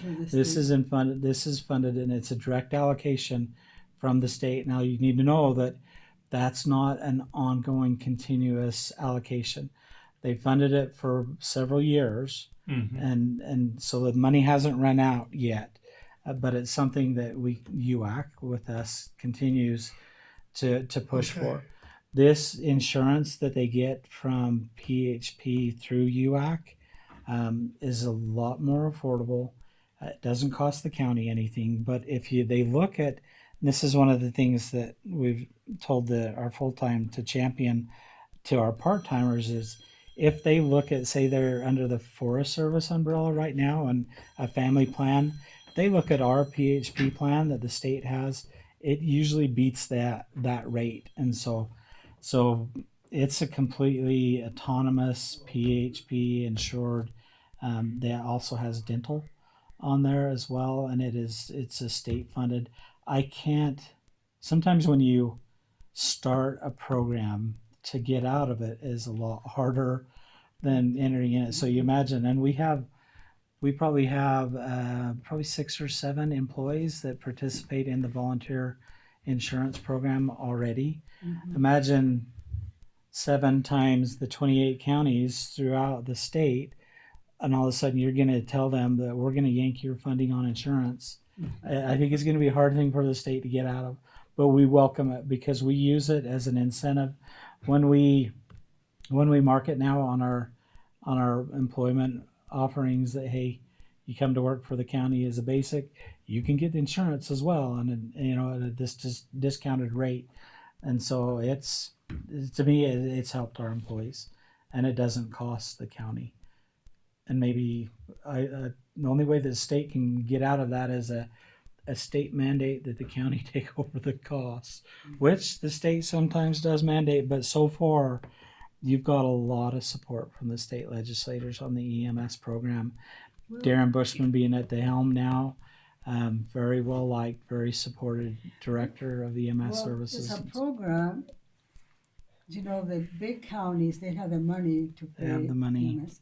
And this is one way to basically move the wealth from the Wasatch Front to the smaller counties. Mm-hmm.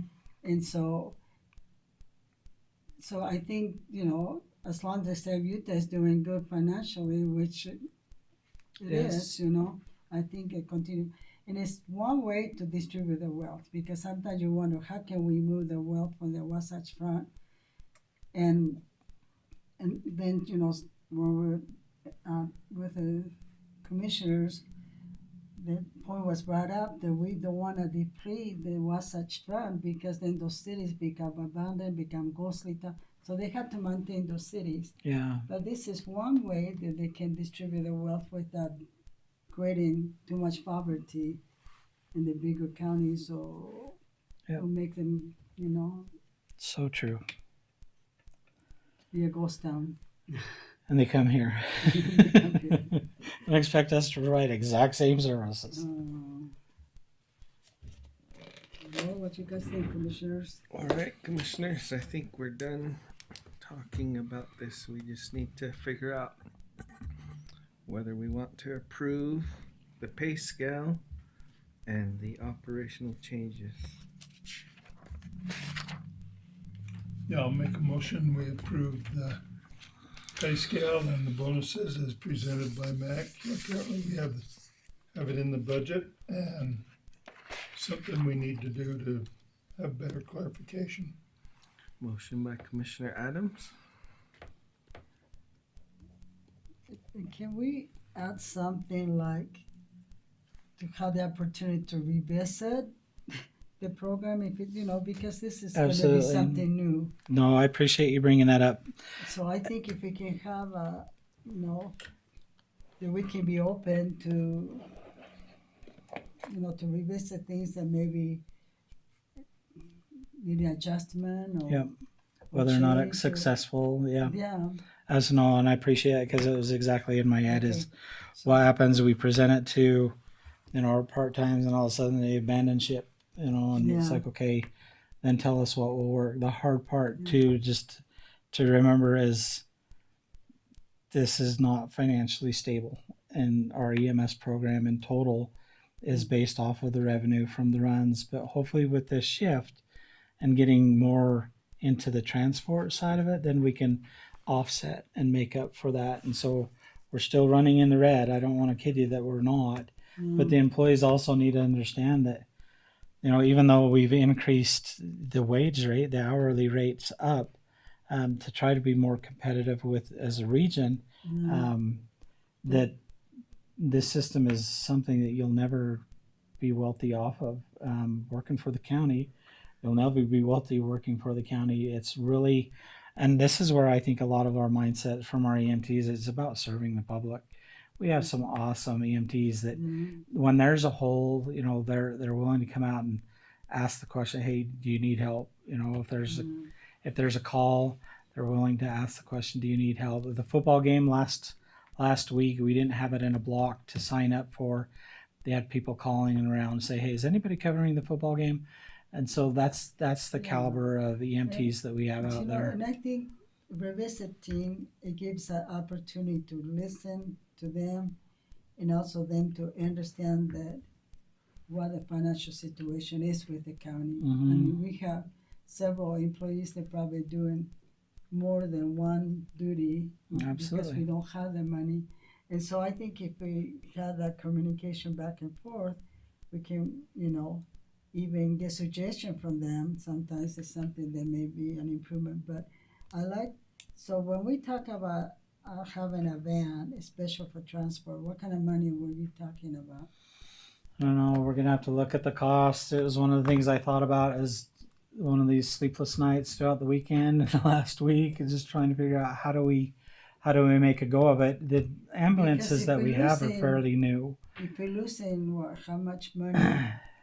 400,000 or 300,000, and the van only costs 100,000. Yeah. We may be able to. Darren had mentioned they were Do you around know- 40,000, and I can't remember what Well, county that's what had I bought mean. it. And it's So- like a so box we may truck. be able to. Can it be a way where we can start creating more revenues Mhm. and maybe even have a couple vans, because someday maybe to transport and things Yeah. like that. And that's the idea I like when we think about the growth of the business and trying to get out of the revolving door of being, on Yeah. the red and things like that. And so, anyway, maybe that's something we can look and see Yeah. how we can, Yep. Treat it as a business as well. So did you just second that, Commissioner Stubbs? I'll second that. Okay. With the request to revisit? Yeah. How soon do you want to revisit? To revisit, 6 we'll let months? Matt kind of 6 months, make a a year? little something on revisiting it. Yeah, we'll know here right quick, and then as we approach, we had talked in the past about those two taxes that we aren't taking part of that we can. That one on the hospitality tax, things like that. So there's going to be more discussion. You're going to see.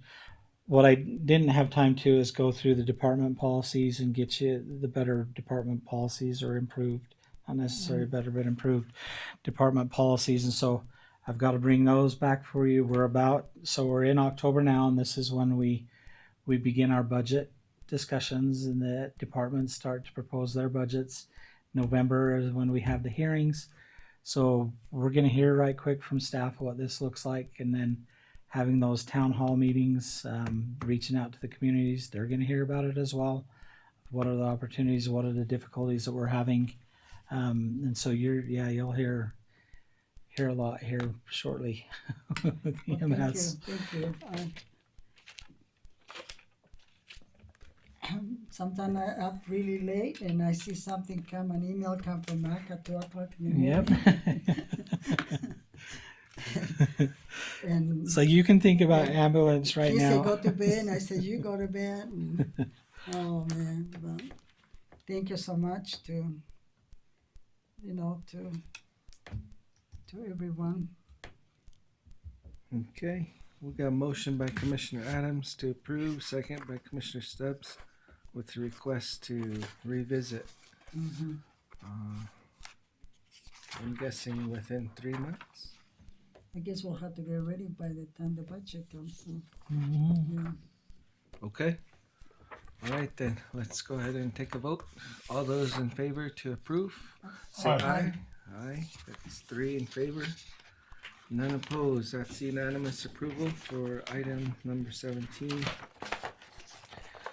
Moving on to last item, which is a Board of Equalization item. So we need a motion to move into Board of Equalization. Make a motion, they move to the Board of Equalization. Commissioner Stubbs motions to move into Board of Equalization. Second. Second by Commissioner Adams. Let's go ahead and vote. All those in favor to move into Board of Equalization, say aye. Aye. Aye. Bianca has a whole pile of goodies. Aye. 3 in favor.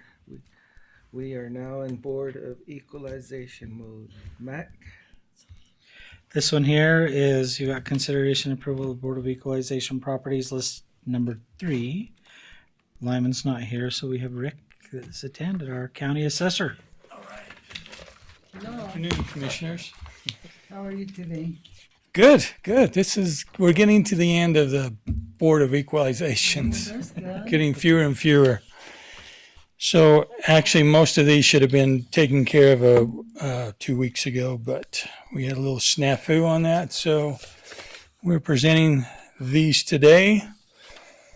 And again, most of these, there's a portion of these that are just going from secondary to primary or back to whatever we're doing there. So,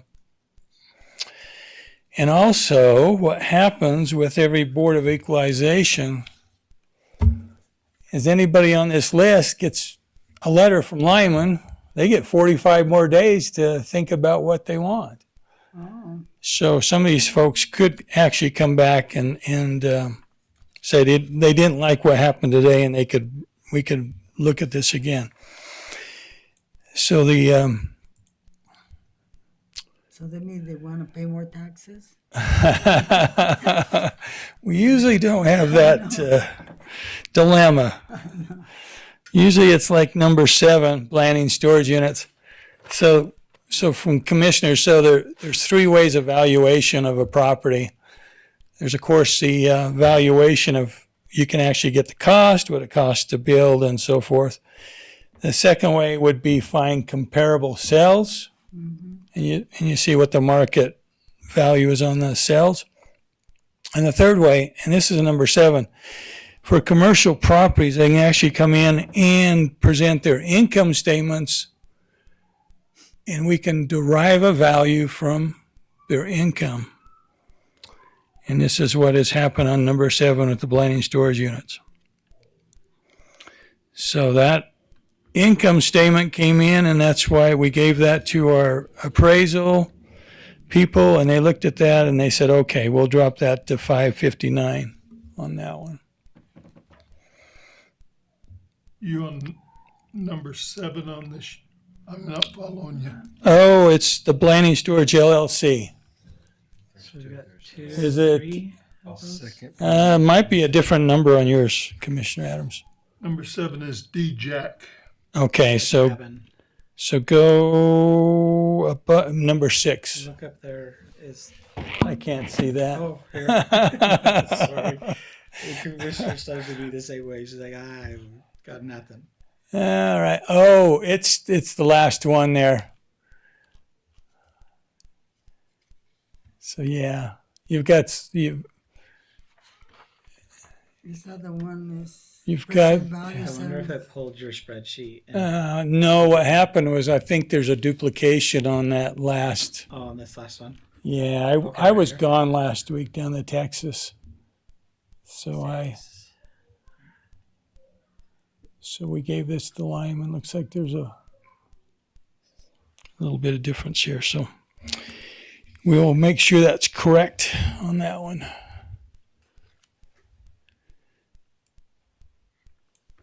So we had Donald Jack come in and say his cabin was not finished to the point. That's the D-Jack one there on number 7. We had our billionaire on number 8 come in and say these things that we have on his properties that he's purchased out on Summit Point are not there, So or they're so fallen down. I went and looked at these this summer, and he was correct. That first one, that $78,000 home that's a 1920 shack with no windows, no doors, the roof's falling down, and that should have been taken off years and years and years and years ago. So things do get brought to our attention that should have been done years and years ago. So that's out on Summit Point. So the present value is what they're being charged right now, and the proposed is the correction? That's correct. Okay. Yes.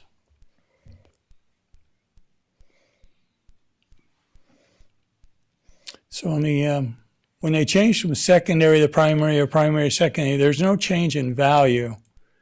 It's just how they do not receive the primary discount or they do receive it. Yeah, how they're taking care of their property. So do you have 4 Blanding Storage LLC? No, I think it's no, also the that's two. just the, there's just one property for blending storage. And I have no idea why that second one was put on there from Lyman.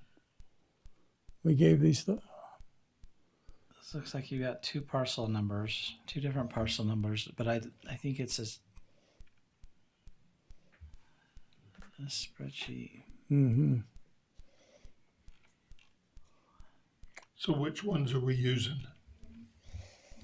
Do we know the first 2, the last 2? I think it's the same. It's just a duplicate. Yeah, I don't know why he duplicated those. So it's just 2. So not this one 4. here, so that parcel ending at 54201 Mm-hmm. with an adjustment from present value 13,000 to 439,359 is the same as this one right here. Right. We actually found that the parcel below that one you're looking at, Mac, was also had all the buildings on, and to correct it, the one building should be put on a different parcel. And that's at 439, 359. So that went from the vacant land value of 13,823 to 439,000. Right here. Right. And then the next parcel went from a total value of 980,000 to that 660,000. Or whatever it is, 690, 660? Because you 690. adjusted, you shifted the tax over to the appropriate parcel. That's what Right. It looks like. Right.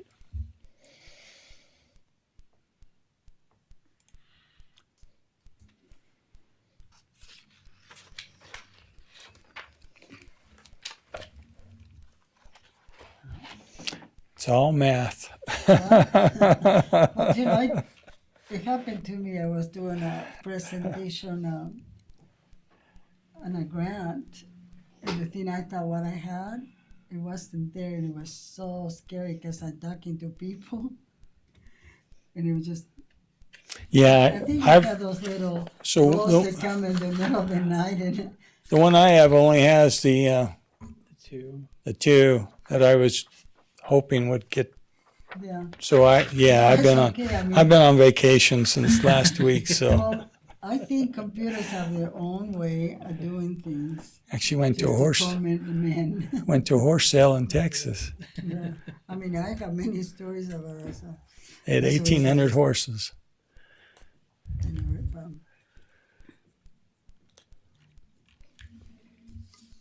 Okay, do we need to make a motion in Board of Equalization or out? In, Okay. because you're wearing that hat. In? Okay, I'll make a motion that we approve the changes on properties that have been presented today. Motion by Commissioner Adams, I'll second. second by Commissioner Stubbs.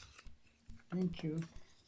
Any other questions or comments before I we have a vote? quick question, but I don't know if it had to do with this. It's just basically when somebody is selling a property and they sell it for some value and they have somebody come and appraise that, and some of the prices are so high, especially for where we live. You know, I can understand someplace else.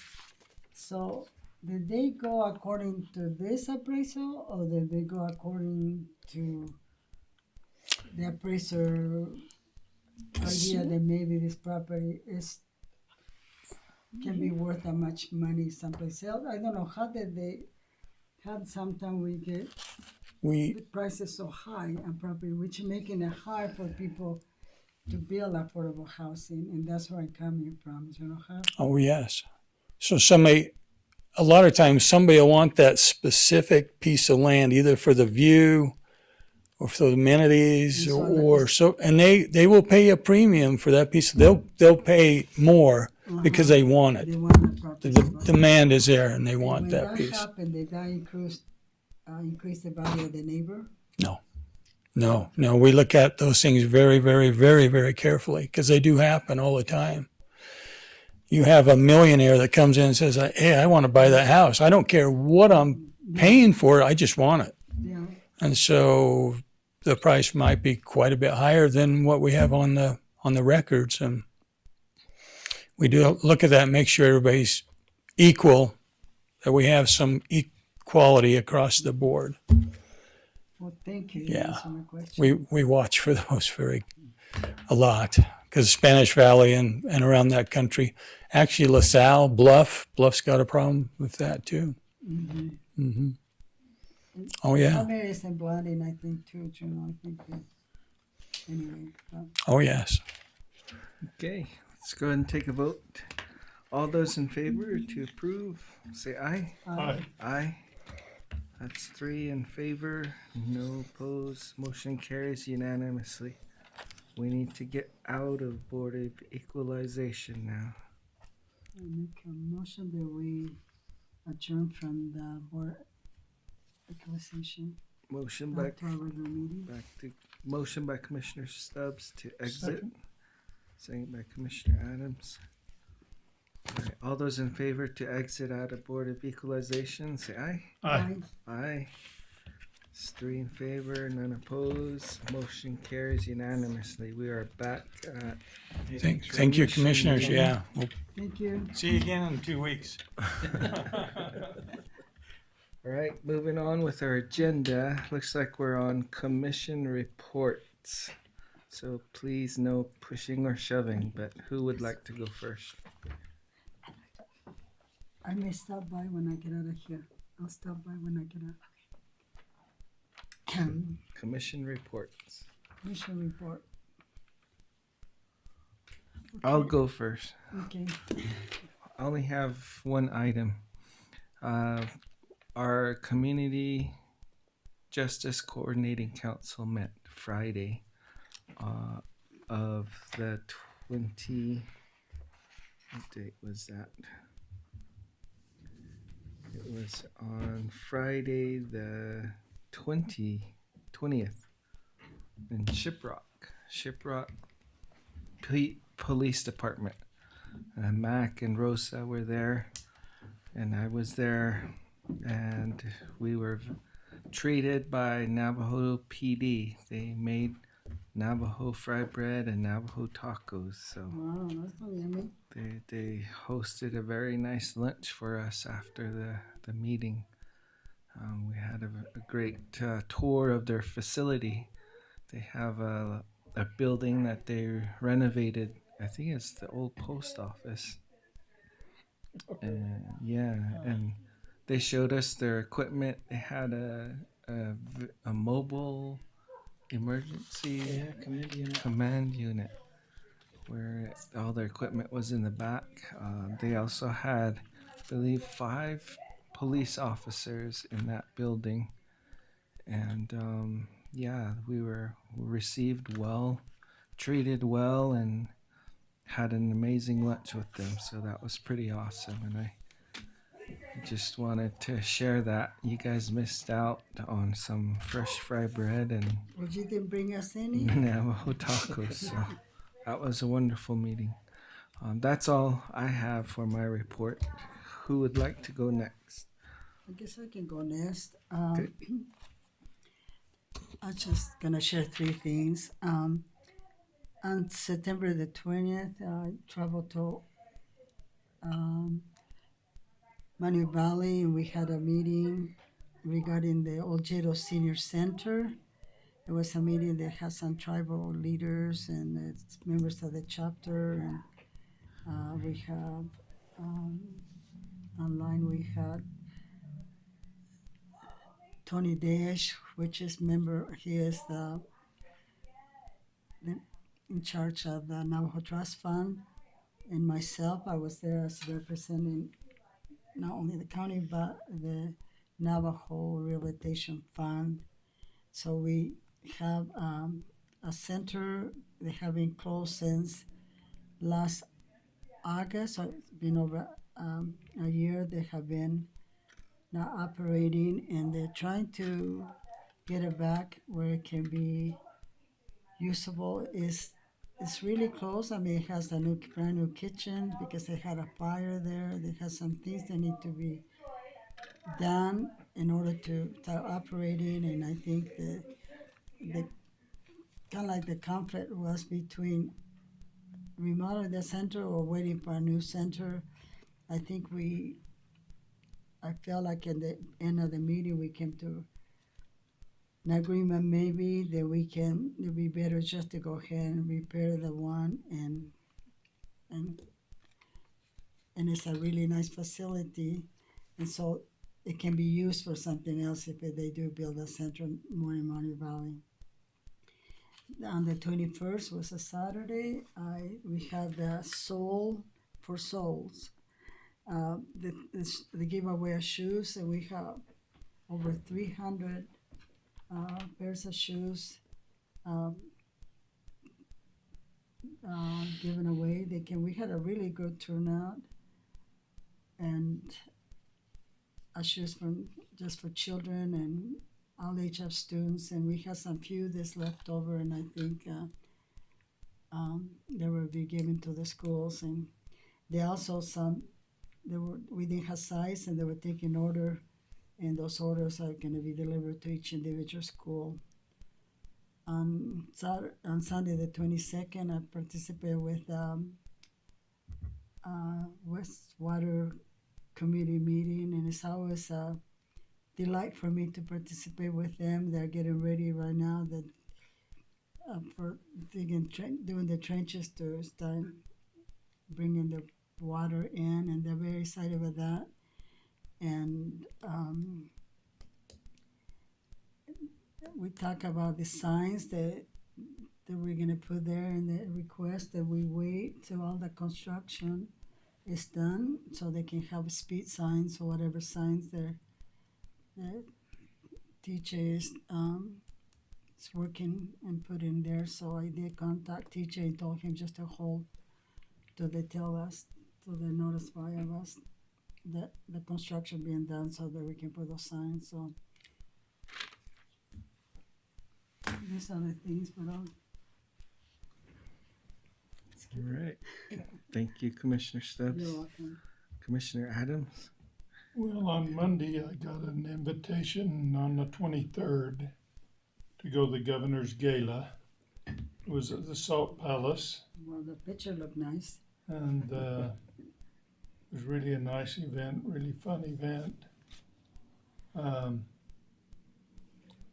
Then on Thursday, we had a CERTA board meeting in Moab.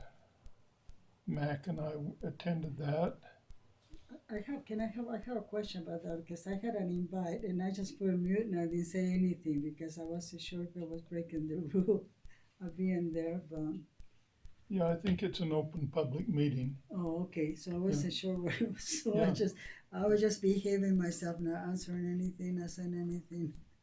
But I was invited to that. So Yeah, it was a good meeting. We elected Bill Winfield from Grand County to replace me on the CIB board good. at that meeting.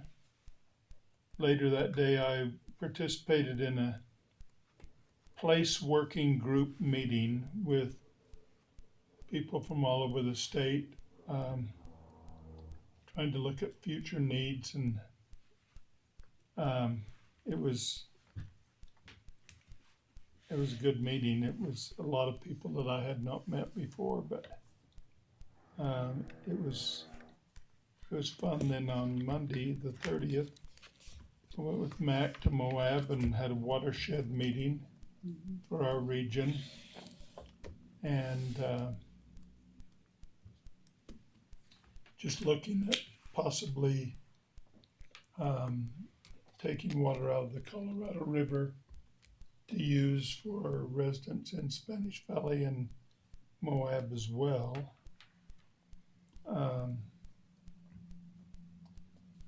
And tomorrow I'm going to Salt Lake because first thing the next morning I have CIB funding meeting. And then